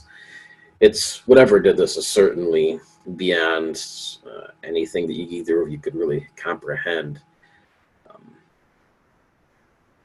But beyond that, there's nothing really that's the Arcana you're able to really pick up. Truly does seem like an act of God. That's a scary thought. But But we can Yeah. tell this was definitely not, this was caused by some magical spell or something. Yeah, something of this size would either be, some sort of major, very powerful level ritualistic magic, or something from the gods themselves, or something like that.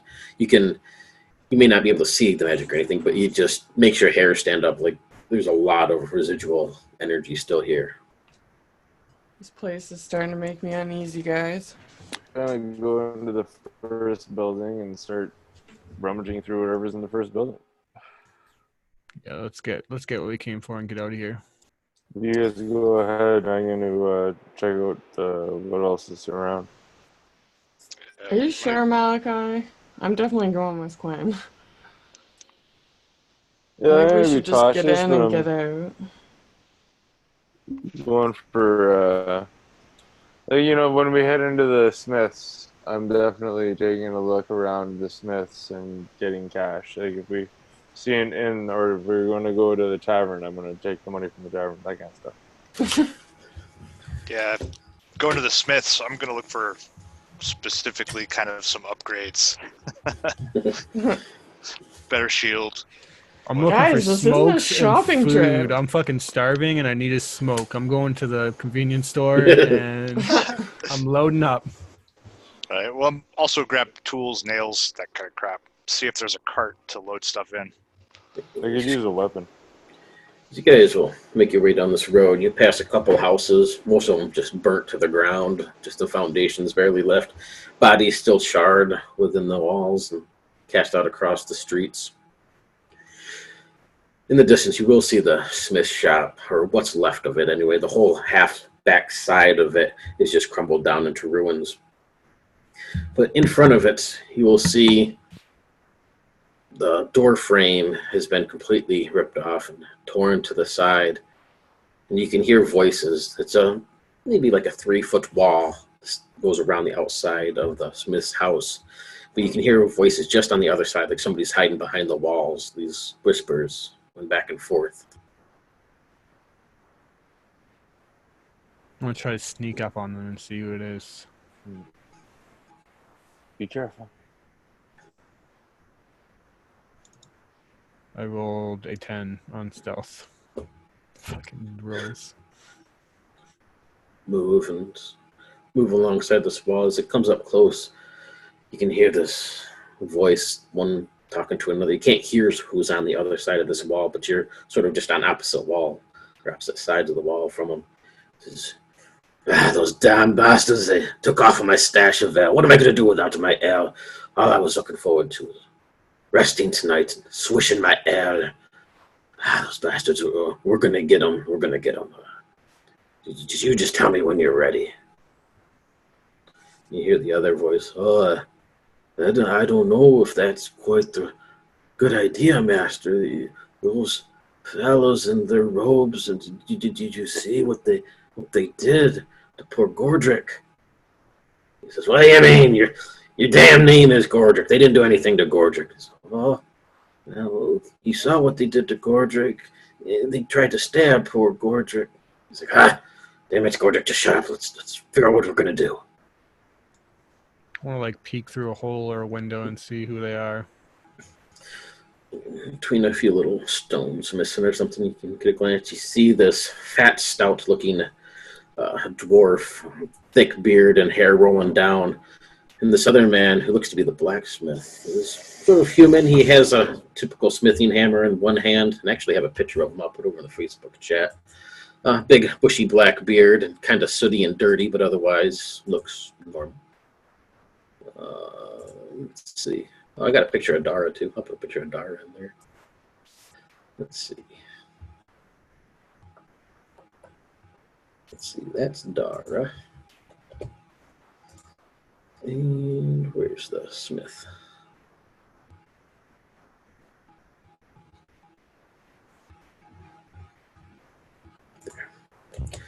There you go. And when you peer through and you look, and you can see this man, the smithy, with his hammer, and be like, I don't care what you have to say about all this.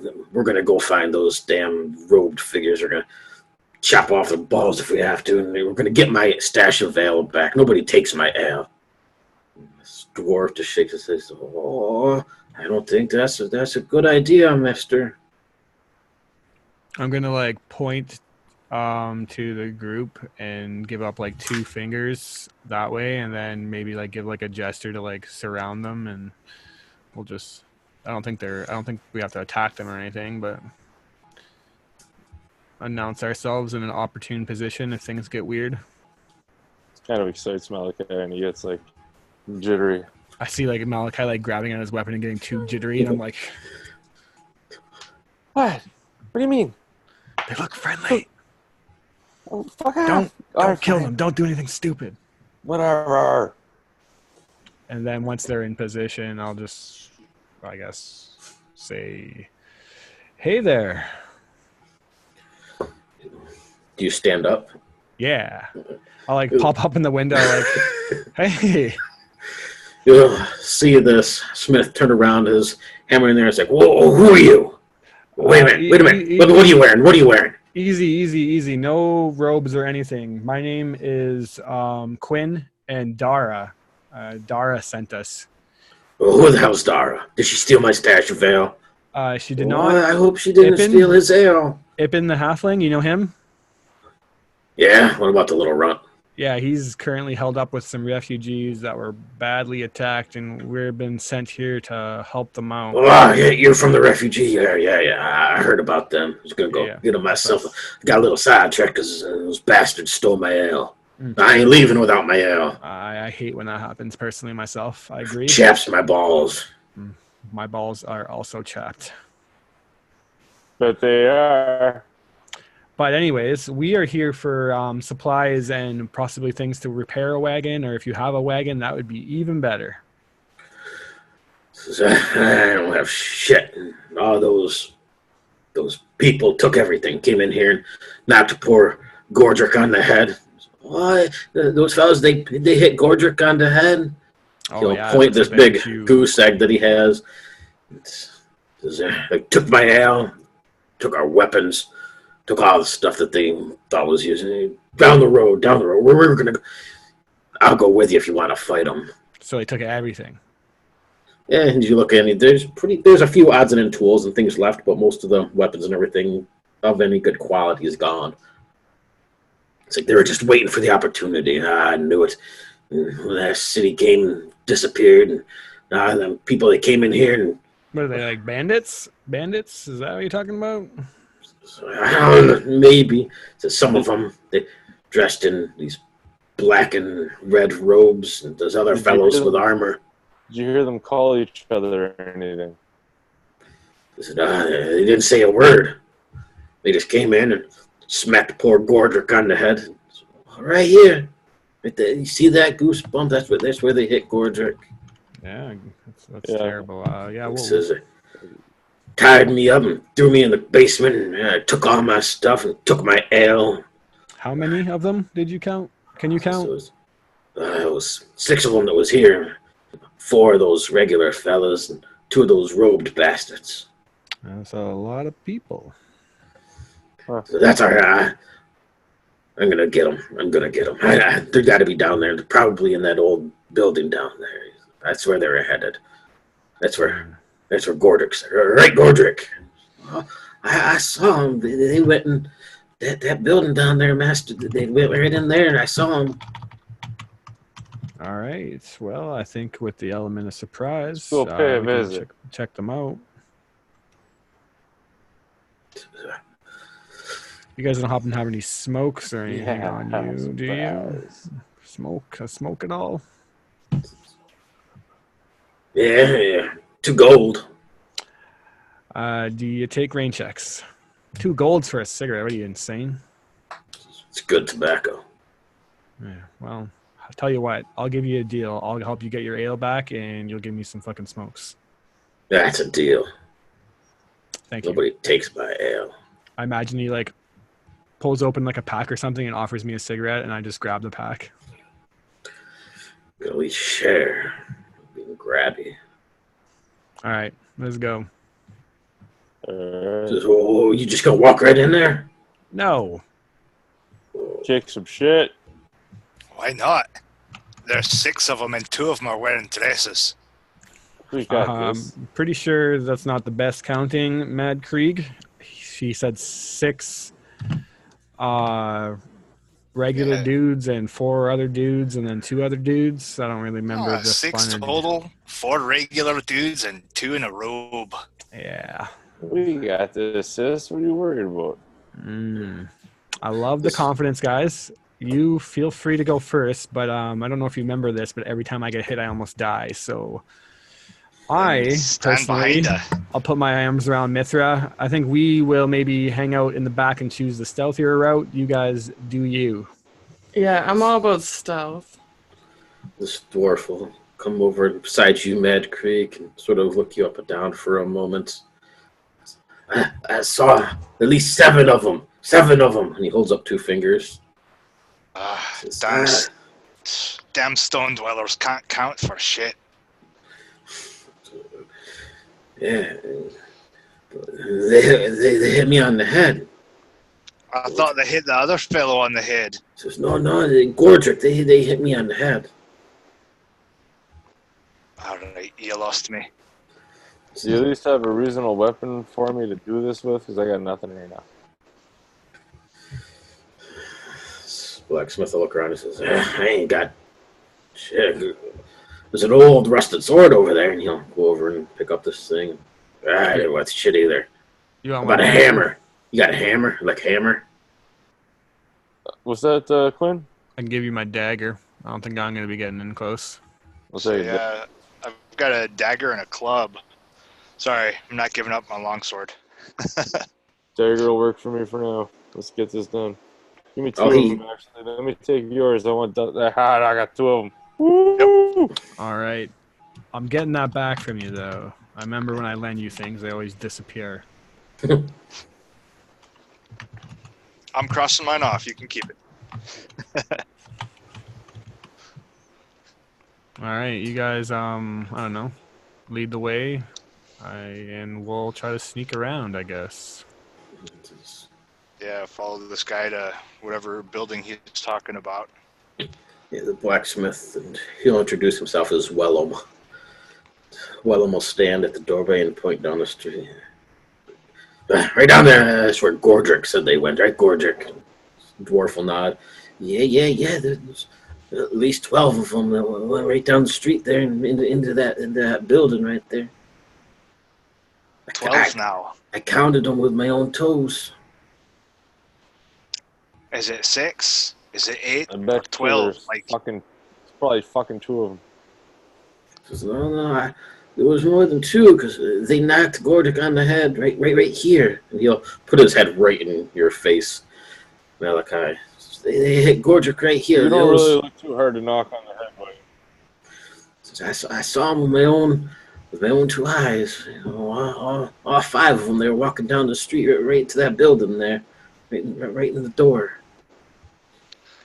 Why don't we go look and you 2 fellows wait here?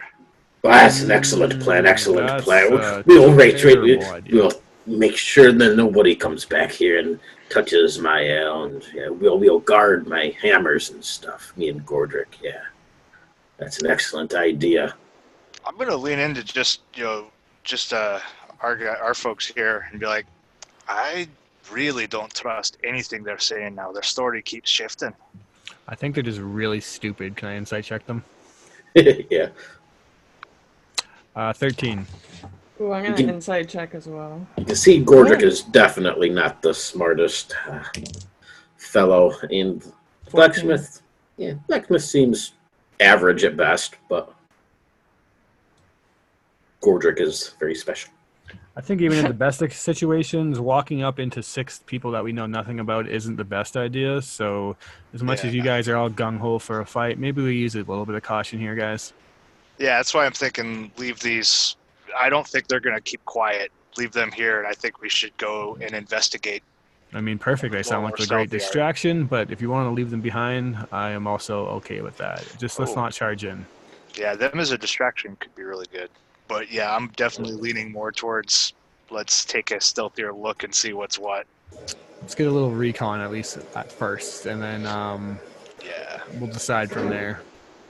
6 guys I'd be okay running in on, with the group skills. But if it actually is 12, that's not so cool. Yeah, I'm definitely leaning more towards some recon here. All right, let's see what we can do. Anyone else particularly good at sneaking around? Mithra, you look particularly sneaky. Let me see. I don't want to sneak. Actually, yeah, I'm pretty stealthy. I actually have disadvantage on stealth, so that's not good for me. Well, Like, I have permanent disadvantage. Yep. And Malachi has this thing where he doesn't sneak because he's so tough and great. So I guess it's the girl's job to do the intelligent work here. I'm actually really good at sneaking. Always is. So I'll fucking sneak if you want, but what's the point of sneaking? We're just gonna kill them all anyway. No, we're not. That's not the plan. Right? Hey, get right in there and get my ale, and make sure you get to the ale. That's the most important part. And just kill all 14 of them bastards or whatever there is. I don't know. Is it really the most important part? Yeah, well, the ale is very important. Wait till you taste my ale, young lady. It's to die for. I'll fucking sneak over there and we'll see how many are in there. Sip. I'm good at making swords, but I'm even better at making ale. I'm going to use my inspiration. Oh, here we go. Oh, there's a 19 to sneak. You go with a Mithra? Yeah, I guess I gotta do a stealth check too, don't I? Yep. That's gonna be 14 plus 4, so unnatural 18. Ooh, nice.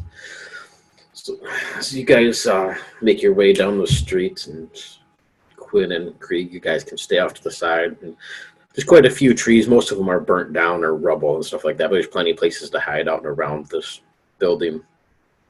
You go up to it, you can see it was at one time looked like to be some sort of small, not really a temple, but a small, I don't know what the word is I'm looking for, honorary type building towards Torm, this god that the city reveres. It's not very big, only about 30 foot by 30 foot square.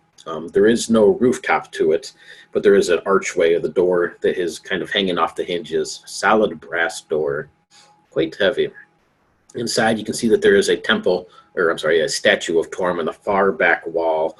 Rubble is scattered about. You can see that it looks like there's some sort of fountain or something on the side, but without going all the way in, don't see much else. You don't hear anything in there. You don't see anything.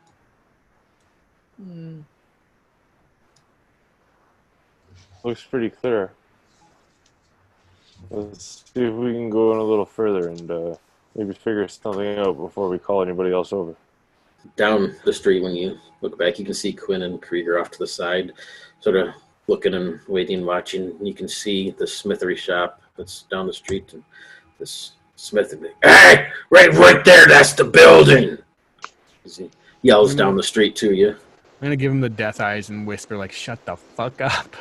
Oh my Quinn, god. can you silence him? No, unfortunately. I mean, I can silence him internally for the rest of his life if you want. Mister, Yep. why don't you just wave them over? There's obviously nothing to worry about at the door. It'd be nice to have us all close.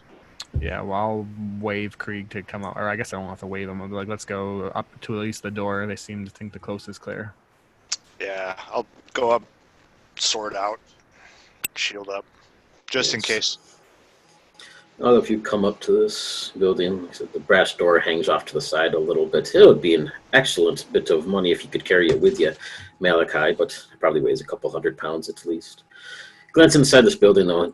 Again, the far wall, it's 30 by 30 square. The far wall has the statue of Torm, which you all will recognize. There's a bunch of rubble around, and on the right-hand wall in the far back corner, there is what looks to be one of those fountains that comes out of the wall, sort of half moon-shaped, with the little cherubs peeing into it. And they're just set right there. Actually, everybody can give me a perception check since you're looking in there at the doorway. About to say, there's no sign of That's a stuff. natural 1. I don't see nothing. That gives him me anything. That Don't gives me give him inspiration. I got a No. 22. Nice. 15 for me. Right. So, Malachi, I'm sure yours is the highest. So as you look around, the statue itself you can see has been defaced and damaged quite a bit, though it looks fairly recent. And you'll notice a lot of foot tracks walking around this floor, several of them going over to where that fountain is in the corner. You'll also notice that there's 3 daggers that are scattered around the floor in front of the fountain. And there's quite a bit of blood, dried blood around it as well. But you don't see any other doors or don't see anybody in the building. I'm going to continue sneaking up to the fountain through the brass door, and I'd like to do an investigation check to see if I can see how to open what I believe could be a passage. Yep, go for it. Yeah, because there's no supplies in. Oh. That is only a 13. So you look around this thing, besides being sort of a cliched fountain stuff, the 3 daggers that are on the floor are all bloodied. There is actually one in the fountain thing itself that is bloodied. Dried blood covers the inside of this. And written on this sort of like scrawled or scraped with like another stone or something into the wall, it reads, "Offer and pass freely." Oh, Malachi will gladly understand quickly. Look to the rest at the door and say, "Come on in, I think I figured it out." And smile as he cuts his hand and then throws the dagger blade, actually the dagger that Quinn gave him, with his blood into the fountain. And he'll just kind of laugh as his blood drips from his hand down his arm. Dribbles down your arm, your hands, and starts to pool into this fountain. Do yourself 1d4 damage. Let me know what number you get. Okay. That's a 4. 4. So take 4 damage. This wound is a little bit deeper than you may have intended, but the blood begins to pool quite nicely at the bottom of this fountain. It dribbles down your arm. The smile on your face. Nothing happens. Can I investigate the stonework and see if there's anything different or special about it? You certainly can. All right. I get to do that really good. So that's going to be, it's a +5 because it deals with stone. Oh, shit. That's an 11 total. God damn it. That's not bad, actually. You will notice that there is Okay. a seam around this fountain. You think that you can maybe give it a few wraps or something. It's hollow behind there. There's something behind this fountain. But you also notice there is one behind the statue as well, where the seam work doesn't quite match up. And again, there's this hollowy sound on the other side. Ooh. Where do you think good. I'm supposed to put this blood, man? I don't know, but you've got a good eye. There's definitely something here.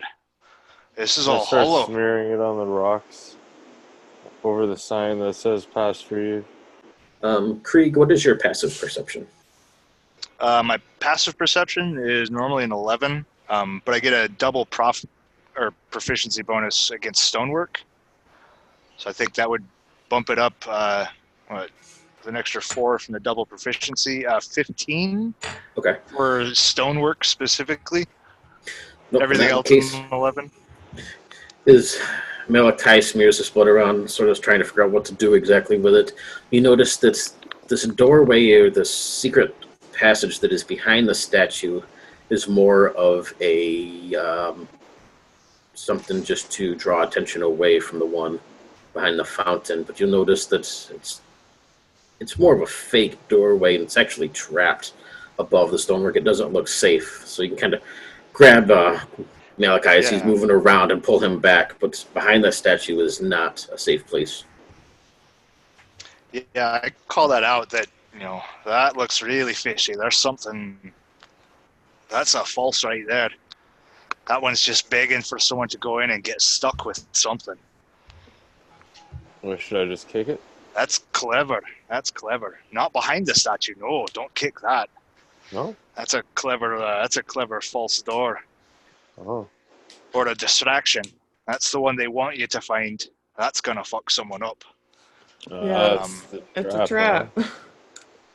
Trap. That's the right one. And then I want to, I guess, start poking around to see if I can find a lever or a mechanism for the actual door. Yep, you can do an investigation. Yeah. It would not be with stonework in this case. So. Yeah, for the investigate. Yeah. Yes. All right, so that's just my regular -1. Oh man, that's a 9. Yeah, you start looking around for maybe some sort of lever or button or loose rock or something, and can't quite get anywhere. What do the rest of you do?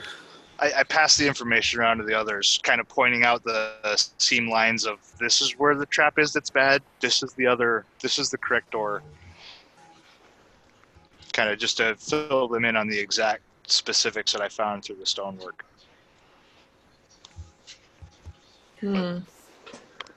Anybody else want to try an investigation check? Yeah, I'll give an investigation check. I'm supposed to be good at it. Hey, a good roll. 23. Can I as well, even though I did a very terrible perception check? I got 23. Okay. Sorry, give me 2 seconds. I'm like flipping between the map and all the photos. Sorry. I got 19. Nice. So both Quinn and Matthew, you guys are poking around. You notice down on the underside of this fountain a couple small stones that kind of push in and move out of the way a little bit. And there's a simple, what looks almost like a door handle underneath there that pulls down. Krieg looks it over. It looks completely safe. It doesn't look like it's connected to that trap or anything to you, Krieg. I half expected it would have been the cherub's pecker. That one's safe. I'd pull it away. Go for it. I'll pull it. You'll see this stone wall jut out a few feet, and then it slowly slides off to the right, revealing this dark, dank passageway. It only goes about 10 feet ahead of you and turns the corner and starts going downstairs. Here, you can hear voices. This come to sound chanting. It starts to pick up. It's soft at first, but with each passing second, it gets louder and louder, and then it quiets out. And then it starts to rise again in crescendo, and it quiets out. Just the same phrase over and over. Great. All right. Remember, quiet. Let's see how many there is. Yeah. Krieg, you stay in the back, you loud-ass bastard. I can hear you breathing from here. Oh, sorry. Right, I'll be quiet in the back. So Krieg's in the back? What's the marching order? Because it's only enough room for one person, well, basically a line. I'll take the lead, but I'm going to re-sneak. So Because I want to be checking this out, even maybe a foot or two ahead of the rest. Do you guys want me at the front? Or, okay, I'll follow behind Malachi. I'll follow behind her, and then I should give Noisy Krieg enough distance. Do I have to re-stealth as well? In just a moment, and Quinn. 17. Right. I'm going to whisper that to Krieg that if shit goes wrong, though, I'm just ducking and you get to the front. Malachi got a 17, and yeah, Mither, give me that stealth check. Alright, 17 plus 4, so 21. The two of you will start moving down this hallway, around the corner, and down the stairs. Yeah, let's take a quick 5-minute break there. You can use the washroom, and we will pick up with the second part. Ooh, sounds good. Groovy. I'll be right back. I'm very, very afraid to roll a stealth check on my end. All right, be right back.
I'm back. Maybe. Has it all stopped lagging for you? It's gotten much better, yeah. Okay, good. I don't know why. It just seems like around 9 o'clock for some fucking reason every day the internet slows right down. Everybody's on at the same time. It's bastards. We all bounce off of towers, and I think we just filled the tower up.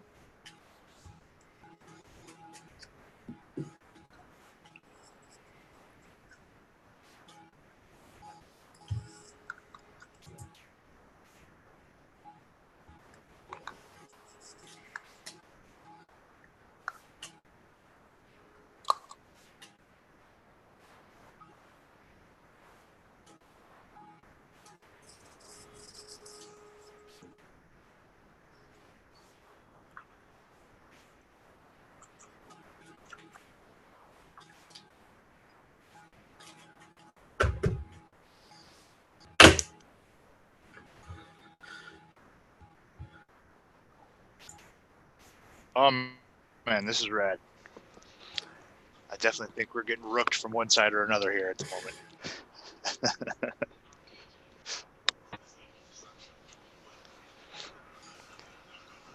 Just say one of the things I do like with this module is NPCs they have are actually really interesting. A lot of them. It's cool on the GM side because a lot of them have it gives you like the background character on all the different NPCs and like different things about them and stuff. And 90% of it's stuff that the players would never come across. But it gives you cool insight of who and what they are and helps you kind of run them, I guess. They did their character. Yeah, they did a really good job with that. I mean, it definitely seems like, hook-wise that they do kind of layer some like moral imperative, which is kind of neat. Like, I don't know, I'm enjoying it. But just going from the prison, background of coming out of the prison, it's like, how much do I want to trust any of these people? No, it's very cool though. Like, the sense of moral imperative is like a cool thing for driving games and character decisions. And damn, the whole city being ripped. Like, stepping back, like, from the GM side, like, Toril was my playground for so long. I'm trying to find. They have some really good art in the book of what it looks like, but I can't find any online that I can use to show you guys. Just sounds wicked, right? I found some really good ones for like future views of it and stuff, but yeah, because from like the GM side, like I know Forgotten Realms really damn well. We had way back in high school, we had a campaign through Forgotten Realms. We played for 7 years straight, nice. Just about every week. More in the summer when school was out. I mean, it was like a couple times a week. But I know Forgotten Realms really well. So like seeing this place just being ripped out and gone, that's pretty fucking wild. That's cool. I'm trying to like play catch up on learning Forgotten Realms because like 5th edition is my first edition of D&D ever. So I watch a lot of YouTube videos and I've also played a couple of the Wizard modules. So like I kind of am starting to learn 5th edition, but at the same time it's like, Forgotten Realms, but there's so much of it. Oh yeah. One of the books I read through high school, man. I read like almost all the Forgotten Realms books through high school. Yeah, and like even just going beyond Forgotten Realms, like Toril, Maztika's all in there. Al-Qadim, the whole Zakara is all south of Forgotten Realms. Oriental Adventures took place way to the east. Like that was all in the same planet, as it were. 5e's mostly just around the Sword Coast so far. It's just so much more of it. And even the Sword Coast is like so robust. Dude, we were in Mithranor for a solid year, just exploring those ruins, going through all of the stuff in Mithranor. Like, there's a ton there, yeah. Damn. Yeah, we had the whole box set for that. I mean, it was gnarly, man. Super cool. Oh, yeah. Yeah, there's just no artwork online to show you what it looks like. But yeah, it's just one huge crater, the size of a city. And actually, it's roughly 2.5 miles deep. Yeah. That's fucking cool. All right. Let me get back to my notes here. Never-ending story kind of shit, huh? Yeah, right? Never-ending story. Right, now the songs will be stuck in my head. I'm sad again all of a sudden that Artek is dead. Well, now you guys just got Morgan copyrighted. Probably, yeah. Oh, crap. Well. All right. So let's see. Less than 10 seconds. I was on a call with Rob one time, and what was he singing? My Heart Will Go On is like a spoof thingy, and my video got flagged and taken off because it was just like 3 seconds that he just did that line, and I was like, what the hell? Man. And it was even like a goofy, weird-ass voice, just kind of goofing off. All right, so let's see. Malachi, you are in the lead. Let me go back over to my map.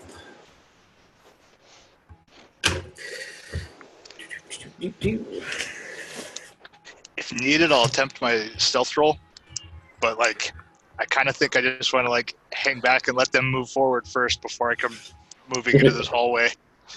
So I got Malachi, Mithra, Quinn, and then Krieg. So Quinn and Krieg, you guys stay back a little bit as the other two go forward around the corner, and you can softly hear their footsteps. They take a few steps down, and then both of them are just silent. Malachi, you're in the lead, so you'll come down a few steps, and ahead of you, you see it opens up into this wide chamber. It's about 40 foot by 50 feet kind of rectangular shaped. Mithra, right behind him as you peer over his shoulder. In the room, there's this sickly green light that lights up the entire chamber, and both of you have this sort of nauseous feeling in your stomachs. I need con saves from both of you. Ooh. Uh-oh. All right. Starting off fucking nice and early, bud. Shit. Ooh. What's my save? That's a 9 for me. Ooh. I got a nat 20 plus whatever, but I think I'm good. I don't think anybody used inspiration yet, so yes, you are good. I have used my inspiration.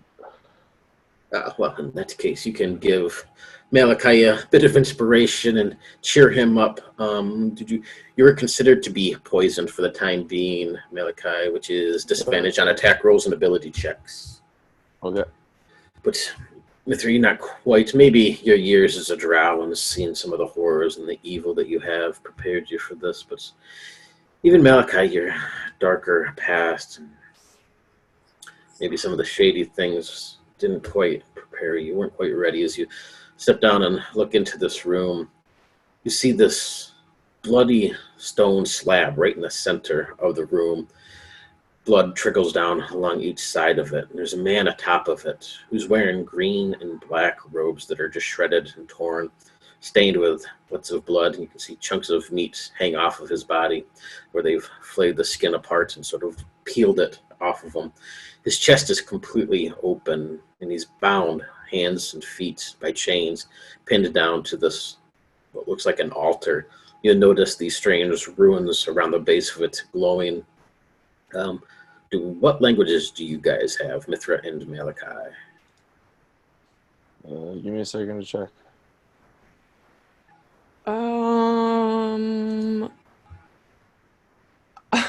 Ooh.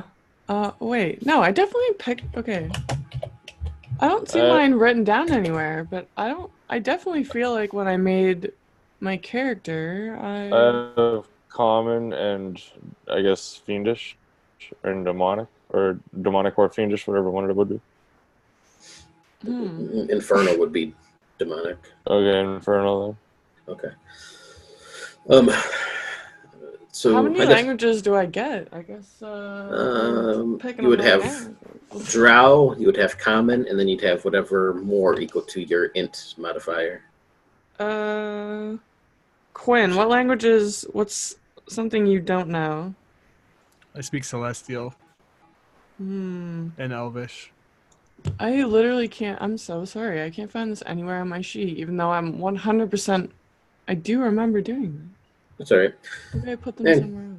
You can just fill them in whenever, no biggie. Malachi, then, you will recognize it. It doesn't really say anything specific. It's just simple arcanic ruins of the infernal tongue for devils and tieflings and things like that. The words they're chanting out, though, you can't quite make out what it is. It seems to be some sort of infernal language, but it's twisted and not quite. You can see that they're trying to awaken something or bring something. Can I discern how many voices I might hear?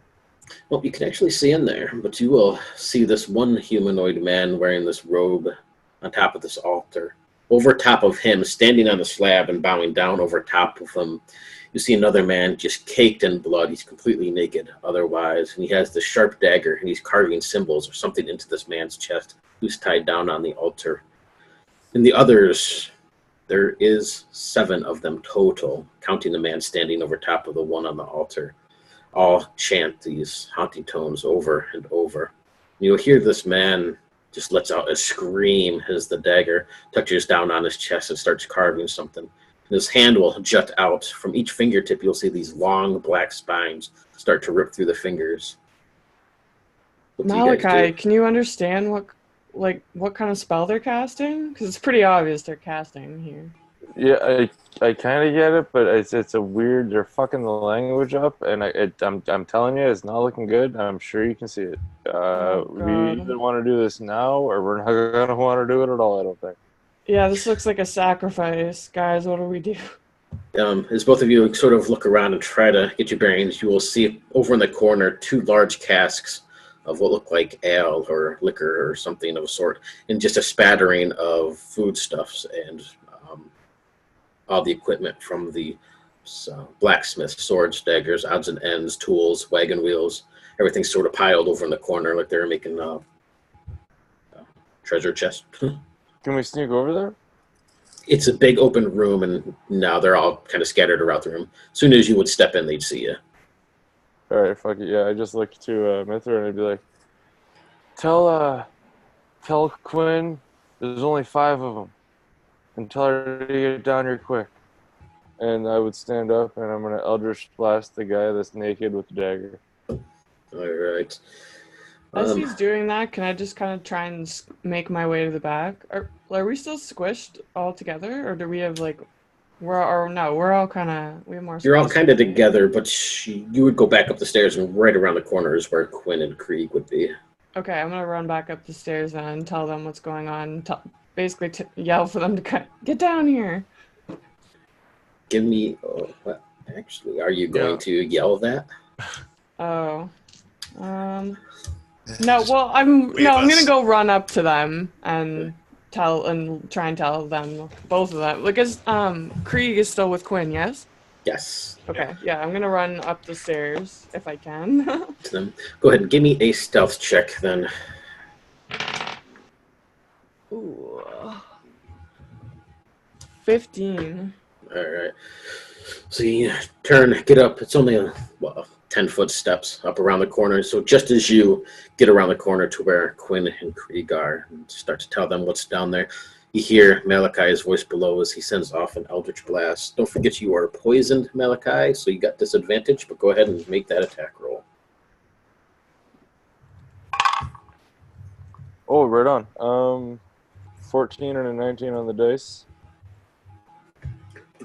And that's +4, so that's 18. And that will hit damage. Oh, shit, 9. Ah! 9. 1d10 damage, so. Force damage. Got it. Anything else? Does it do knock him prone, or do you have... It will force him back 10 feet. All right. So, because yeah. repelling blast on my Eldritch Blast. That's what I thought. So yeah, you're going to blast this into him as he scrapes this dagger down the man's chest and gets thrown to the side. You'll notice that the other people chanting, there's 4 of them who are basic just in leather armor, and they have a bow on their back as well as swords on their hips. And then there's the man who's standing above him, and then the one on the altar is the one wearing the robes. You'll see a side of robes as well thrown to the side. I am going to do a odd but cleverish looking tuck and roll. And even if there's nothing to hide behind, I will do a little Animal House shuffle and pretend like I'm hiding. You got it. As you roll into the room and everybody else, so we will start initiative. So there's 4 guys in leather armor, 1 that was in robes, but he's taking them off. He's completely naked now. And then the guy on the altar who's also in a robe. First up is Mad Krieg. You're in the back of the line, so you can push forward through everybody who would like to get down there. You can hear his spell goes off. This man scream, and it sounds like a fight is starting to break out. Yeah, I'm definitely gonna push past our 2 mages here, or 2 of our mages, to burst into that thing, or burst into that room, shield up, sword out. Yeah, you could make it up to where 1 bandit is. Okay. After going on. I'll definitely make a swing, try and cut him down. Go for it. Do you need me to do a poison save at all? Yes, you do. Yes, you do. My bad. Thank you. Constitution save. I'm not even worried about this. Yeah, I'm not even worried about this. I have advantage on poison saves and poison resistance. Thank you, dwarves. Cool. And a +5 Constitution save, so I'm good there. Cool, and with advantage, that gives me modified 19. So yeah, you're totally unaffected by this. Yeah. Cool. And then swinging away. Go for it. And we'll see if this works for me. Modified 15. Hit. Total 15. Nice. And that's D8 plus 3. That could be 9 damage. Yeah. Sword will just dig right into the gut of this guy as you rip it free. He stumbles back a bit, his legs starting to give out under him. You can see he reaches over, pulling his sword free as well. But up next is the bandits. You'll see the one that is right in front of you rip his sword free. It's had to swing into your legs briefly as he's starting to go down. Oof, apparently he does good because that's a 1922. Yeah, that hits. And 3, what's his damage? So 4 points of damage. He swings out, catching you right behind the kneecap with this blade that digs in deep. The other 3 will all draw their weapons. Another one running towards you, Krieg, with a 13. 13 does not make it. Swiping away, and then the 2 on you, Malachi, as they start to circle around you. I got a, 13 and a 16. Real quick, how close is Malachi to me? He'd be right beside you. Yeah, okay. I'm going to give one of those guys a disadvantage with the protection. Gotcha. What's it called? Reaction. Kind of throws a shield up to kind of try and help block one of those. Okay, so reroll for the first guy, and that would have only been a 7, so the first one misses, and just the second one, Malachi, is you can see the sword glance off of one of these shields as Mad Creek swings it over. The other guy will come in, though, and 7 points of damage as he hits you with the shaft of his blade right in the back of the head. As he does that, I turn, stare at him, lift my hand and point, and Hellish Rebuke goes off. As I take the 7 points of damage. Is that a save? Back to, it's a reaction. It's a deck save, yeah. For deck save. 2? I don't think that's good enough. That'll fail. That's 2d10 damage. Oh, shit. 7 and 9, so that's 16 damage. Oh, that'll completely destroy him. Go ahead and describe it. So as I lift my hand and point to him, a flash comes over my blackened eyes, and his body just explodes from flames that are raising through up through his head. Nice. Beautiful. Hopefully a little intimidating for the rest of the group in the room. See this body just go up in flames, this burnt husk drop to the floor. And Malachi, you are up. As Malachi looks to his companions starting to flow down into the room, a smile comes across his face. He blows up this one creature in front of him, and he's like, "Oh, this is just a good time." I'm gonna Eldritch Splash the guy, the naked guy on the altar again, if I can. Yep. Go for it. That's a 13 to hit. That is a miss. The Eldritch Splash just hopefully zings past his head and hits the rock behind him. Just barely skims across. You can see it sort of scrapes across his ear, blows a piece of that off, but doesn't quite hit him enough to do anything as he starts to pull himself up off the ground. Quinn, you are up. All right, I run down the hallway knowing that my brother is up to no good. As I look into the room, how many are alive and where are they stationed? This absolute disgusting stench just invades your lungs. I need that con save. I failed my con save probably with 11. Yeah, it's a 12 DC. So yes, you have poison. So disadvantage on both of those attacks and tech rolls. You can see both right in front of the door, Krieg is standing. He has, one bandit on him, down on the floor, sort of as he rolled in as Malachi. He stood up now, but one burnt husk is right on his feet. There's 2 more bandits are around him, though. Just the 2 left. 3 left total. 1 on Krieg, 2 on Malachi. Gotcha. You will see the man on the altar. And you can just see these black spikes ripping apart from inside him out. These long black nails coming out of his fingertips as something is happening to him. This other guy, this naked guy off to the side, he just keeps chanting these words over and over and over. You can see he's doing something.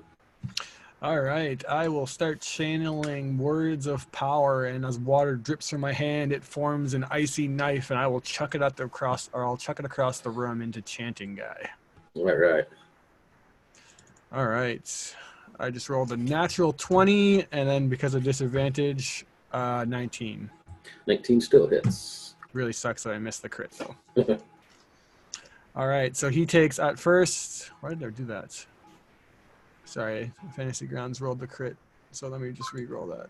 Or I guess I can take the first damage dice. So 8 on the dice for 8 damage, and then he has to make a dex save. And anyone standing next to him needs to make a dex save also. Yeah, it's just him next to him, so. All right, so then if he fails, he takes 8 damage of cold blasting damage as the knife sinks into his chest and explodes. I got a 14. A 14, I believe, is probably his mark. Yes, that's his mark, so he passes. Takes half, so 4 damage. 4 damage. Total of 12. Oh, in the upper, gotcha. I will, as a bonus action, begin to try to extract his true name. He needs to make a wisdom saving throw. 17. He passes. When you do this and look over, you can see you meet eyes. You'll notice both of his eyes are just completely black, save for some sort of, it looks like a rune symbol or something that's glowing where his pupils would be, but you can't make it out from where you're at. Up next, Mithra. See, 2 are on Malachi now, 1 on Krieg. This other cultist on the floors staring down Quinn, still chanting just over and over and over. I'm going to aim at the chanting guy, and I am going to... How far away is he from you at this point? He's inside. If you were right down to the doorway, he would be 20 feet away. Alright, I'm going to shoot him with a firebolt. Yeah, right. Do I have to D20 for that? No.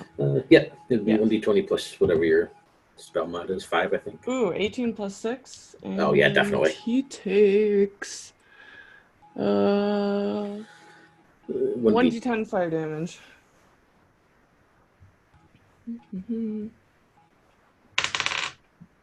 Oh my god, that's a 1. Oh my god. You will see this flame smash into him, and they sort of ripple around him a little bit. It doesn't seem like it really bothers him much at all. Anything else?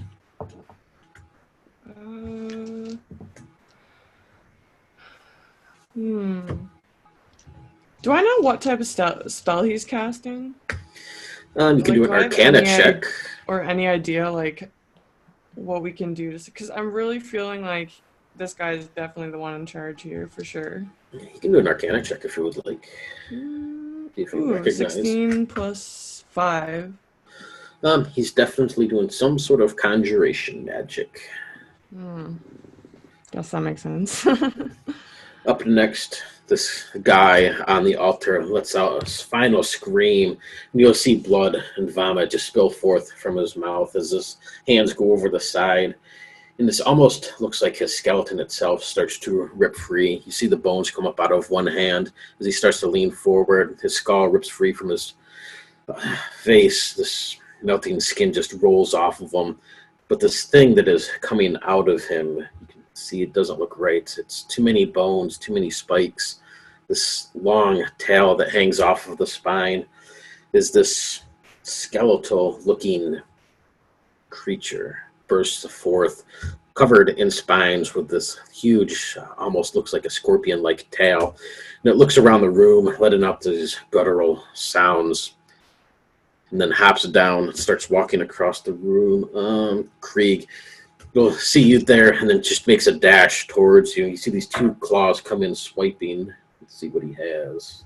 I think he just kind of grins at it, sets his jaw. So he gets 2. So I got a 14 and a 19. Yep, 14 makes some money. Or both of them hit. Both of them hit? Yep. Yeah, 14's the AC. So they both get me. 7 points of damage. As these claws come in swiping, you can see this scorpion-like tail behind him, waving in the air, just sort of waiting for an opening in your defenses. And then up next, this cult fanatic will stop chanting, this smile starting to spread across his face. And he'll take a few steps forward, looks over in your direction, Quinn, throws his hands up, and you see this pentagram that's burnt into the palm of his hand. It starts to glow with this fiery red color. And I need what kind of save is this? A wisdom saving throw. A DC 14.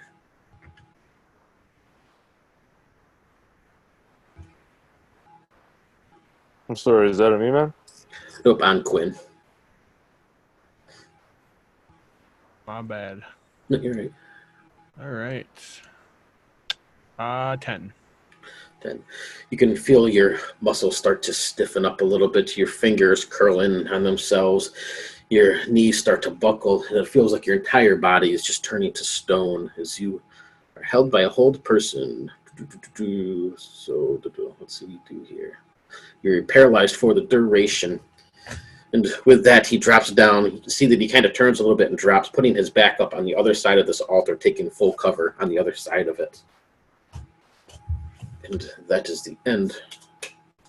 Let's see. You can make another wisdom saving throw at the end of each of your turns, Quinn, so you get another one at the end of your next turn. And with that, Malachi, you were up first. You can see your sister behind you just go completely stiff and sort of lean up against the wall, unable to move. This look of worry on her face. This spined creature that's hacking away at Krieg. 2 bandits are on you. So there's 3 creatures, or how many creatures are within 10 feet of me? Within 10 feet would be 2 bandits, Krieg, and the 1 bandit on you, and the other creature. So everybody, except for the cultist guy. Alright, so seeing my sister go stiff would infuriate Malachi. Knowing that it probably is something simple, but knowing that it could always be something that he wasn't prepared for, it would just stir emotions in the back of his head. A rage would slowly start to come over him, and his body would just give off this extra shadow as these crazy arms just start flying out of Malachi's body as he casts Arms of Hadar. And anyone within 10 feet has to make a... Wait, is it in a check? It's an action. So I deal 2d6 necrotic damage to creatures within 10 feet of me, save for half. Save is strength. So every creature within 10 feet has to do a strength save or take 2d6 necrotic damage.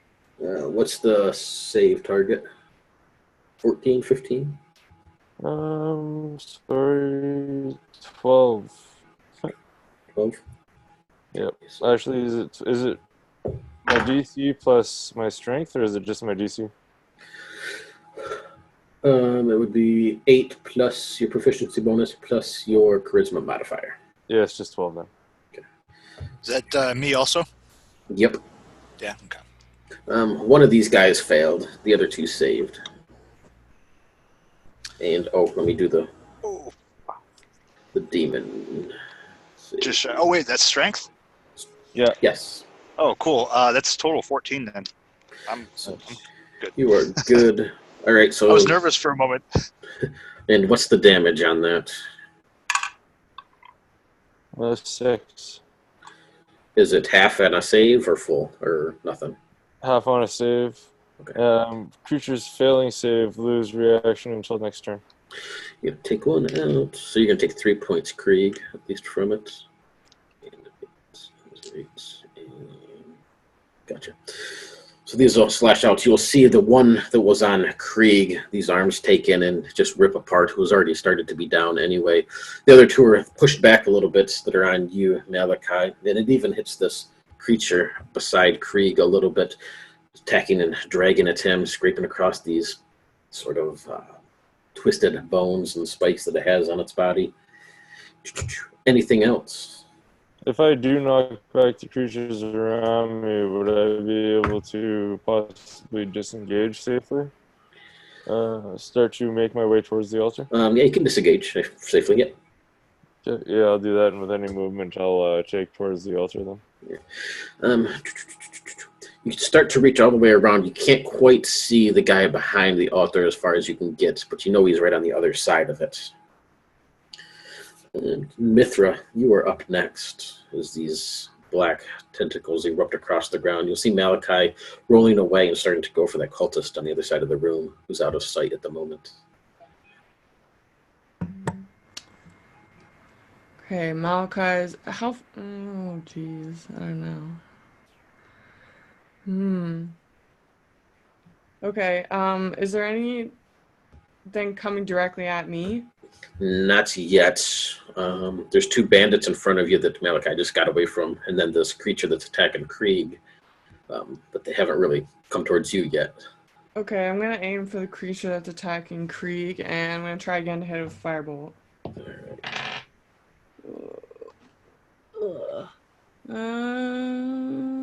11 plus. So my spell modifier is 6. Yeah, so 17. That's a hit. Oh, and okay, let's hope for a better roll this time, guys. Come on, something above a 2. 4. Nice. This bolt will hit this creature right square in the chest. The flames will ripple around it, but it doesn't even leave a mark on it. Oh, jeez. Okay, guys, these things don't seem to be very receptive to fire.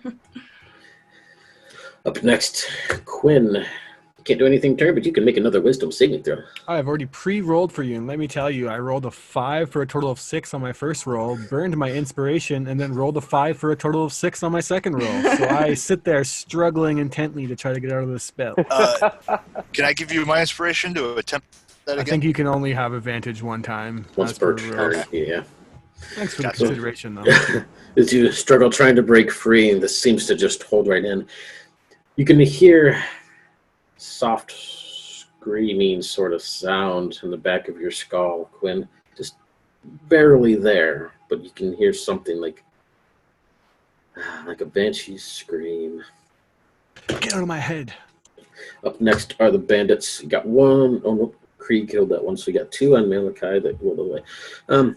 Yeah, these 2 bandits that you roll out of the way from Malachi, they'll quickly look over, seeing a Krieg distracted. They'll look at Mithra for a moment, but they'll turn and just run right towards you. Malachi, I got a 15 and an 8. I think the 15 probably hits. Yeah, the 15 hits, the 8 doesn't. For 6 points of damage.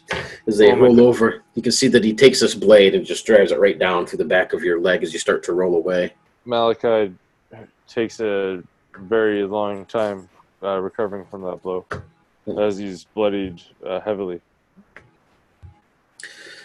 And that's all those. Up next, just on the other side of this altar, his peers around. Are you still up, Malachi?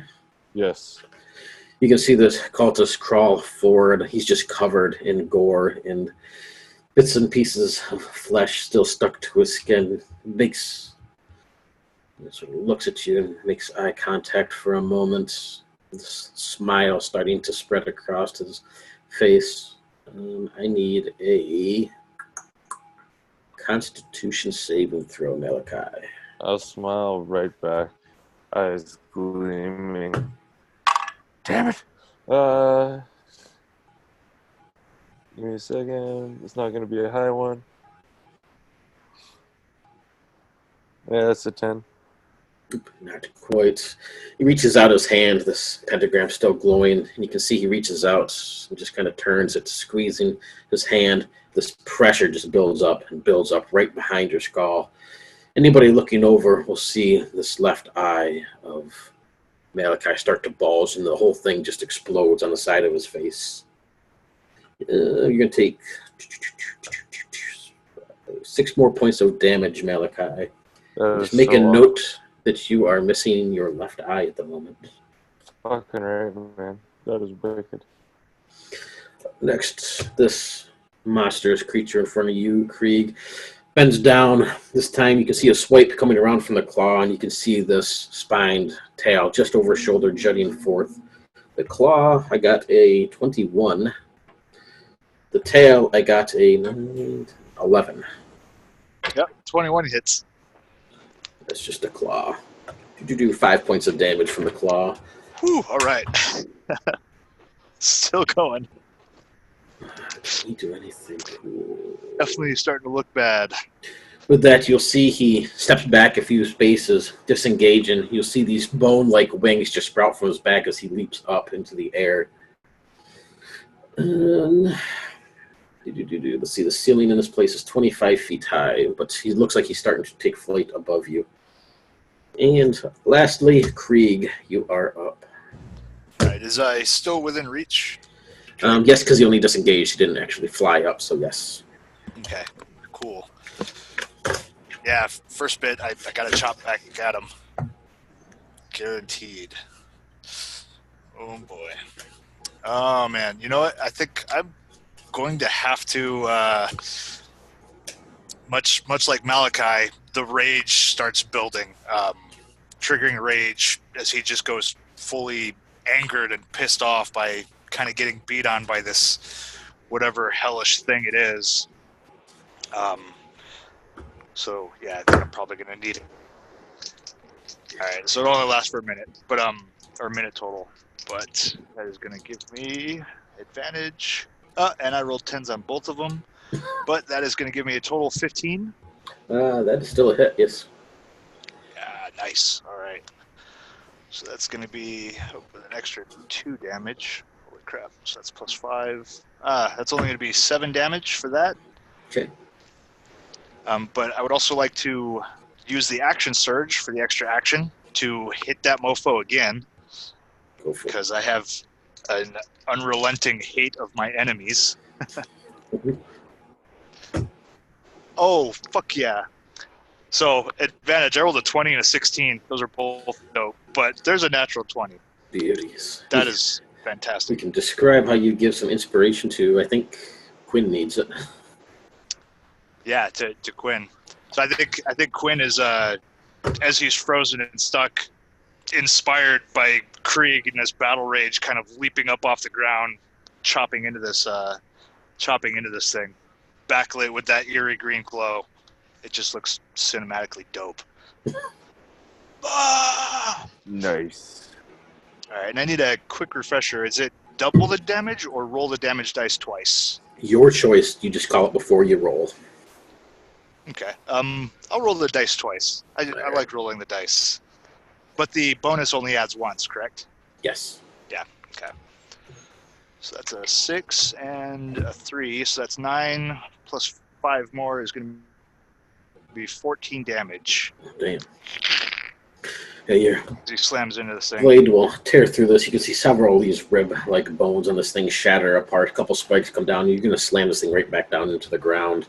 One of the wings just shattering off. It's still up, but not much. You're staying the fuck down here, bastard! And as last for that bonus action, I would like to use my second wind to recoup some hit points, because I'm hurting a little bit. Alright. So it gives you D10 plus level. Alright, so that's 8 plus 10, or plus 2. Sweet, that's 10 more. I am back up to 12 for the time being. Beautiful. End of the round. First up on the next round is this cultist. As you tear this thing down to the ground, he looks over as Malachi drops. And you can see he stands up behind this altar, looking around the room, seeing you grab a hold of this thing that it's summoned and smashing into it. You can see he crawls over the top, almost feral, like on top of this stone slab, and digs his hands into this body, its blood, and just throws up and hurls it everywhere as this comes down around you, Krieg. A bit of innards, blood, some bone shrapnel. I need a wisdom save, please. Okay, wisdom save. Alright. That is going to be a total 13. Is that enough? I think it might be. Wisdom save is, no, it's 14. So that is a miss. You can feel this blood, the shrapnel, everything splatter around you. Everywhere that it hits you, you can see your skin go black. Just splatters here and there. And it quickly spreads over your body. He begins to laugh. Everybody looking at Krieg sees his crawls over his body, almost like tendrils, like some sort of parasite or something coming up along the side of your jowls to your eyes that go black. Ooh. He has command over you. Oh, that is not good. I don't exactly know what I can make him do, but let me double check. Let's see. We speak one word should be with the tree entire conceit with them. Save and throw, no fact that you already got described. Issue command of described. So we can do a one-word command, and he looks and says, "Kneel." You'll feel your knees start to buckle out before you as you kneel down on the ground before him. This skeletal-like creature starting to claw itself back up, just towering over top of Krieg. And with that, he will drop back down for coverage behind that thing. You are up next, Krieg. I believe you get an extra save at the end of your turn. Minimum. Yes, you can make another save at the end of your turn, so go ahead and try to break free. Okay. Yeah, he's just jaw clenched almost to the point of shattering his teeth because rage is still pumping through his body despite the kneeling. You can hear the laughter on the other side of this altar as I'm going to give you disadvantage. Well, I was already going to say I was going to give you disadvantage, so maybe you'll get a 1. That's what I was just rolling for. I rolled a 12 on the other die. So all right. 8 is still where it stands. This cultist laughs starts to echo around the room, and the bandits are up. They'll turn, seeing you down on the ground. Malachi is down, so their eyes lock with yours. Mithra, you're the left one left in the doorway as they run forward. And I got a 4 and an 8, which I'm assuming both miss, as both of them will come in swinging their swords, but completely whiffing on you. Mm-hmm. But this devil just towers up above you, Krieg. It goes into an absolute frenzy. What can it do to somebody who is prone? Let's see. You can see one of these claws come forward. To do that one first, that would be a 23. The other one, as it turns around, you can see that it kind of turns a little bit, and then it hunkers over, and all these spikes just sprout across its back and launch forward. Oof, and that's going to be a 20. So the claw is going to do 5 points of damage. Are these all like basic slashing, piercing? Yep. Yeah. Yep. Okay. And let's see, how many spines? 5 spines that do 2, 4, 12 points of damage. There's 5 of these spines just jut right into you. And do you want me to round up or down for having damage? Oh, you always round down. Always round down? Yep. Okay. So there's only 8 total. Yeah, there's the resistance to was that bludgeoning, slashing, and piercing from rage. Thank God for that, or I would have dropped. Still really close. And he's surprisingly still kneeling. And that is it as this thing turns around and gets ready to reach down and grab a hold of you. Malachi, I need a death roll, please. Fine. It's 13. You are good for the moment. Mithra, see Malachi's down. These 2 bandits coming at you. Krieg is getting torn apart by this skeletal monstrosity in the room. The laughter of the cultist just echoes as he's on the other side of the altar, hiding. Can I run over to the cultist? You can, but you're going to provoke opportunity attacks from the 2 bandits and the creature. Okay, that's what I was worried about.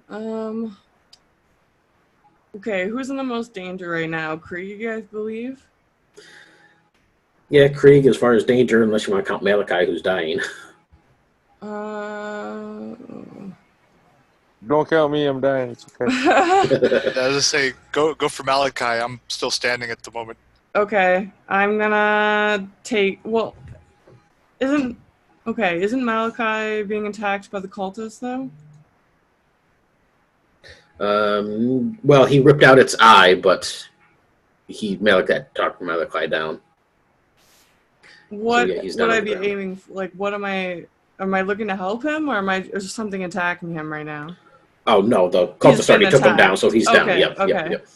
All right, I will run over to Malachi, and so he's knocked out unconscious right now. I will try and stabilize him then. I guess that's really all I can do. You're going to have to take those opportunity attacks from the bandits and creature. Malachi. All right, I'll take the attacks. All right, so bandits, I got an 18 and a 5, so the 18 will hit. Can I cast shield on myself, please? Thank you. Yep, that will. That was the only plan I had. That'll give you a +5, so that makes. Does that make you safe? Oh, actually, you know what? No, it doesn't. So then, you know what? I'm not gonna waste my. I'm not gonna bother then. All right, so. Or do I have to? No, I mean, you if I don't. have to, that's fine. Nope, you're not. 2 points of damage from him. All right. Go ahead, Krieg. Okay, that's not bad. I was about to ask if the command prevents me from doing that reactionary. Until your next turn when it's over, yeah. Okay. But you also have the demon who's going to take his 2 swipe attacks. But you are very lucky, Mithra. I got a 5 and a 6. Whew. So no, as they swipe over, all you get is a slight glancing blow by the blade of one of these bandits as they watch you run past and make your way over to Malachi. So yes, if you would like to try and do a medicine check to stabilize him, you can. I will. All right. Oh, Sorry, I have so many pages open right now. Natural 15 plus 2. So yes, she Or will 14, stabilize sorry, you. 14. You roll Malachi over, you can see his left eye is just completely burst in the socket, just this fleshy white pile of goop in his skull. Jesus, yes. Malachi. You will stabilize him, so you are safe for the moment, Malachi. Am I I guess awake or I'll not just awake? wrap up his eye at least and cover his bandage or something. Nope, you would still be unconscious until they can get you some hit points or something. No. Thank God. Okay. But you don't have to make your death saves. You are safe as far as that goes. God, we really need a priest, guys. And Quinn, you were up last. Rolled a 7, spent my inspiration, and rolled a 5. What does it last for 1 minute too? So yes, you are still stuck, just unable to move. You see your brother go down, this eye exploding in the skull. Krieg is down on the ground. In my body, I'm screaming, but I'm not able to even move a muscle. Up first is the cultist. You can hear his laughter coming over the top of this thing. He says, "Ah, yes. Keep kneeling, dwarf. Keep kneeling. Go ahead and give me another wisdom save, Krieg." Oh shit. Oh shit. Yeah, it ain't happening. I rolled a 3, so 4 total. He's just doing command again, so you will have to kneel on your turn. And with that, Mithra, when you look up and look over at him, you can see he's starting to pull something from his pouch, this black liquid vial in his hand that he's unstoppering. Quinn, Do I know you are what up. it is? You can't make it out from where you're at, no, just some sort of liquid in a vial. Hey, I rolled a 14. Please, for the love of God. That is right on the money. Finally break free, like falling to my knees, and then just into a 3-point stand. I like look up and stare at the cultist that fucked up my brher. I'm gonna stand up and rage on my face. He's hiding on the other side, so you can't actually see him, but you know he's there. Oh, he's dead. Next turn. I'm gonna back up though to like scream out for Mithra to do something, attack, unleash. We're fucked right now. All right, and Malachi, you are stable, but you don't have any hit points or anything to do anything at the moment. So Mithra, you are down. You can see Malachi is alive. He's breathing. He's still unconscious. This cultist, about 10 feet away from you, is unstoppering this black vial of liquid. I'm gonna aim right for his hands, and actually no, I'm gonna aim right at his chest because I don't want to break the vial. But I'm gonna aim a chromatic orb right at his chest. Oh, damn. All right, come on. And that's a nat 20. Hell yeah. Who needs inspiration? Anybody? Oh, I feel like, ooh. Well, a lot of you probably do. If I give it to Malachi, well, okay, Quinn, I was going to give it to you, but if I give it to Malachi, could he do anything with it? Would that help him at all? Or I think he has. Do you still have inspiration, Malachi? Yeah, I got it. Yeah, okay. He has it still. All right, I'll give it to Quinn. Quinn, You can give it to here. Krieg also, just because I've been getting pumped full of inspiration. But your call. That's what I don't. I actually have one. I was Oh, you just do? sitting here thinking, like, shit, I should have used that on my wisdom save. Oh I do yeah, and I you do have a almost point. gave it to Quinn, but you couldn't. So yeah, okay, Quinn, you get one more inspiration. As she's saving your brother, that heartwarming moment in your chest. All right, and let me see what I need to roll here. Sure, it's an My attack nat roll 20. for chromatic. Oh, that definitely hits. Oh, yeah. 3d6, I think it is. So actually, your choice. 3d8. 3d8. So you can roll 68, or you can do 3d8 times 2. Your choice. Ooh. Just Do I call have it to before you decide roll. before I roll? Oh, okay, Yeah. okay, that's the catch. You know what? I'm gonna roll 3d8. I'm not sure how lucky I'm feeling. All right, so I'm gonna hurl a huge purplish-looking glowing orb of what basically looks to be like electricity, and that's gonna do 6. Ooh, 7. Oh. Sorry, I roll my dice behind my switch. 3. So 13, 16 times 2. Jesus, he's dead. Go ahead and describe what you do to him. I just hurl this orb full of energy directly into his chest, and it's gonna literally just hit him in the chest, and he's gonna sort of almost glow purple for a second, and then he's gonna fall to the ground. Now, with my nat 20, is there any way I could try and quickly grab that vial before he falls? Sure, you can have that black vial. Yes. All right. As you snag it, Mine now. he'll hit the ground, it starts to blow, and this energy crackling over his body, getting brighter, and then you see his body just explode into the smear of gore across the ground. And this creature is up. That spell would be broken on you, Krieg, so you no longer have to kneel, but you're currently kneeling as this thing's up. So, let's see if it gets new. No, it doesn't. So, again, just turns, swiping away at you with the claws. That's a nat 20 for me. 1. And a 7 on the other, so 10 points of damage as one of these claws rakes in. Is you still up? Damn. Yep. So, Right. because that halves down to 5 for me, that Yep. puts me at -1, and I drop. I only had 4 hit points. See, this claw comes in, it just wraps around the side of Krieg's head, smashes his face into the ground, just constantly grinding his face right into the cobblestones. Bits and pieces of teeth start to break. Blood pools around him.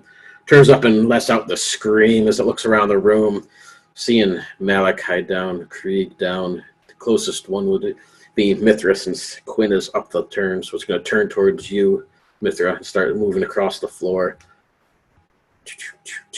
Krieg, you are up. I need a death save. Yep. All right. Sadly, I don't have advantage on those. Nope, 6. That's a fail. First fail. You're down. And last up is the bandits as they turn, running up this hallway towards you, Quinn. They only fit 1 in the passageway, so only 1 can reach you, though. And I got a 16 for 5 points of damage as he comes up the stairwell and just starts lunging at you, sword swinging back and forth. All right, I take it. You can see the other bandit is right behind him as they're just pressing you back further and further. They look like they're trying to separate you from your friends. Cult Fanatic is dead. Get him out of the way. Krieg, you are up. No, oh no, you're not. You're death. I need a death save. Don't All forget right. your inspiration. Right? It's sitting right there. And I'm definitely using it because that's a fucking 1. Yeah, you'd be dead. Lord. Inspiration. So that's only a 10, but that's better than a 1. That is Lord. at least a save, so you were good. Mithra, you are up. This thing is stomping towards you. You can see Krieg still lying on the floor. Well, I'm gonna aim for the one that's coming towards me this time, and It's the big creature. oh, okay. Sorry. I thought we were still kind of okay. I am going to hit it with. I'm going to try a magic missile. And that's an instant hit. So Yep, that just straight up hits. Okay, now at level 2, do I add a +1 to that? Or like it's 1d4 plus 1, sorry. As I level, is it plus another one every level? No, I think it goes up eventually. It's like 2d4. Yeah, that's what I couldn't remember. When You gotta spend a higher spell slot to add another dice. But Oh, we only right, have which first I level can't so far. do to level 3. All right. So, yep, 1d4 plus 1 times 3, right? Do you get 3 missiles? Ooh, first one's a 4, so well, that'll be 5. 4. That's with the +1. It's a 4. Yep. And 2.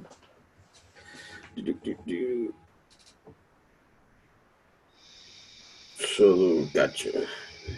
Yes. These will blast into it again, blasting bits and pieces of these bones that looks like it's made up of apart, but it is still stomping towards you, just barely. It's quite badly bloodied, but it's still up. Quinn, you are up. You can sort of see down into this room, Quinn. but You can do both it. of these cultists or bandits are right in front of you, pressing you back further and further. I see as one's trying to like cut into me, it cuts my arm. I push back. The other's trying to like reach over his shoulder. They're kind of like dogpiling in. I step back, but not obviously disengaging with the run in front of me. And then I will summon another ice blade and shoot it into the guy into the back line so that it's not technically disadvantage. But I think if I hit him, so let's see if I hit him. 15 to hit. Oh yeah, definitely. Then he takes max 10 damage, and they both need to make a dex saving throw because they're within 5 feet of each other. Both fail the dex save. Then he takes an additional 5 damage, and the other guy takes just the 5 damage too. So 15 damage on the back line and 5 damage on the front line. No damage. So that will take out the one in the back as he's just thrown back down the stairs. You can see him tumble back and then the crack of his neck when he hits the bottom of the stairwell. And the one right in front of you still presses, but he's badly injured. You see he looks past you almost like he's trying to get past you and get out of this place. Malachi, you are safe at least for the moment in the bandit. Yeah, he's going to take a swipe at you on the stairwell with a 13. 13? No, it hits. Fuck. It's so 2 plus 1, 3 points of damage.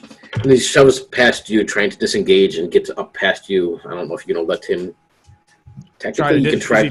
Is he disengaging or is he kind of opportunity attack? It'd be more of an opportunity. He's not going to actually take the disengage. All right, then I'll fire a ray of frost at his back, yelling, "You son of a bitch!" And 16 to hit. That's a hit. You'll take him out. He only has 2 hit points. Yeah, fuck you. Turn him into frost as he shatters to the ground. I imagine I freeze his kneecaps and it just like breaks and then he shatters to the ground. Yeah, you can see his sword go skittling across the ground as he hits, his legs blowing apart. You can hear the heavy stomps below. In that room, that thing is still up and about. You know, last you saw it was headed towards Mithra. Yeah, and down in there, Mithra, I'm coming. This thing moves up towards you, Mithra. This huge, demonic, poisonous, scorpion-like tail flashing over its shoulder as the claws flash out. What do we got here? Claw, I got an 18. And the tail, I got a 17. Oh, yeah, those both definitely hit. The claw is only 2 points of damage. The tail is going to be 9 points of damage in a con save. Ooh, okay.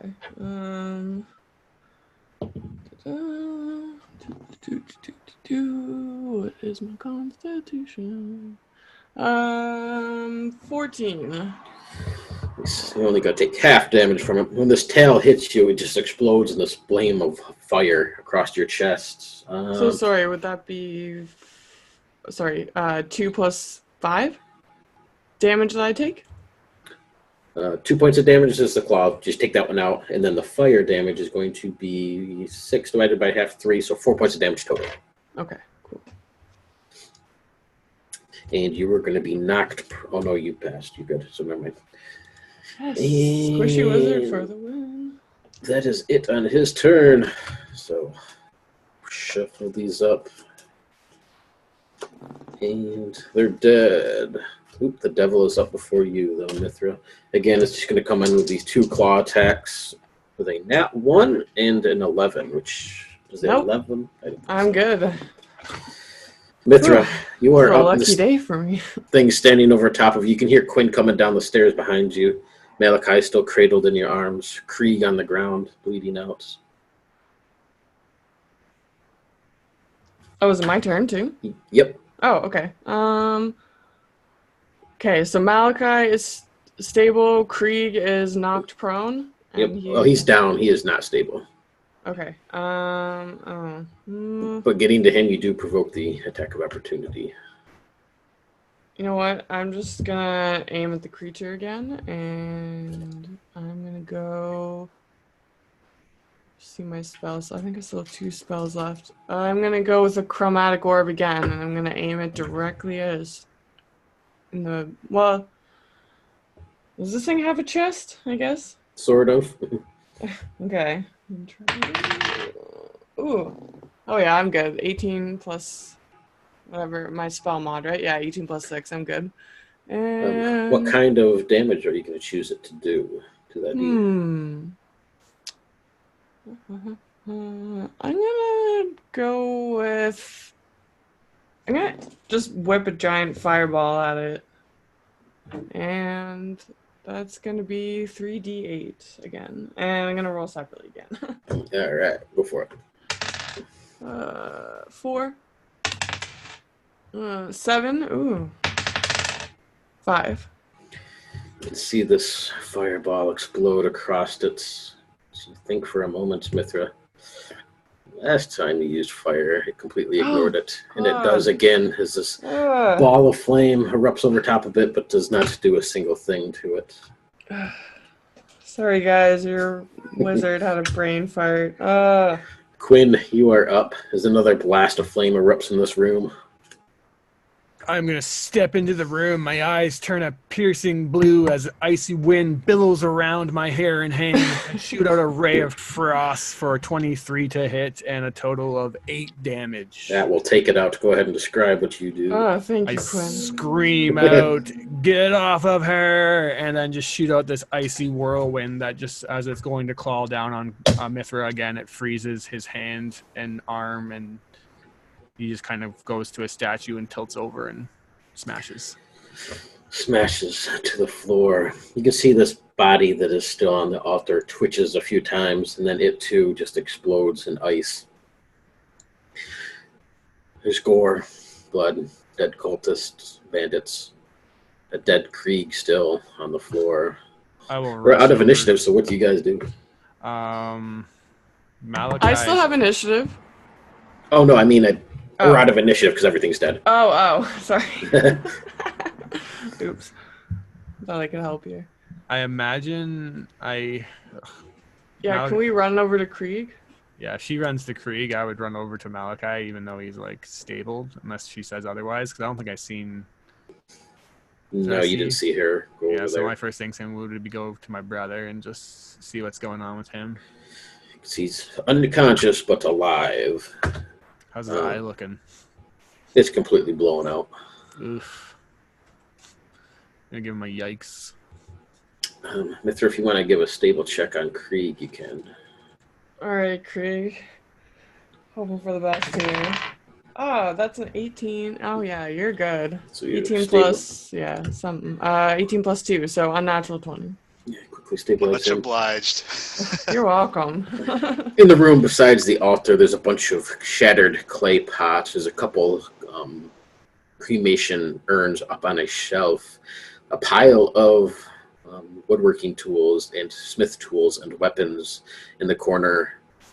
A couple casks of food stuff, a couple casks of ale, and a small chest which has a few vials of black liquid in it, just like the one that you have in your hand, Mithra. Gonna like stand up and like my one arm's like badly cut and kind of like sinking in front of me, and then I'm just gonna like pull out my smokes, light one, like heavy breathing, and then just like stumble over to the ale and just like cork it and take a big swig and pass it to Mithra. Yeah, Quinn, can I have one of those smokes? Yeah, I'll send you one. I'm just like, fuck, that was fucking terrible. This was not the day that we... God, didn't think we'd have a worse day than when we were in jail. And I'm just gonna sit and get drunk while I wait for the two boys to wake up. Sit there for a few minutes. You can hear shuffling up above you. A few bits of dirt kind of drift down from the ceiling. And the stairway, his voice will echo. Hey, did you find my ale? Yeah, it's great, by the way. Tastes good. Yeah, we're drinking it, so if you want some, you better hurry up.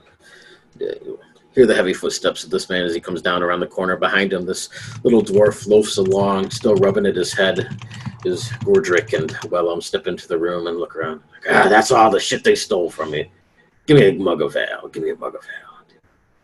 Fill up his own thing and slide down beside you, Quinn, looking around. Damn. The hell happened to the guy's eye? I don't want to talk about it. Guy. Well,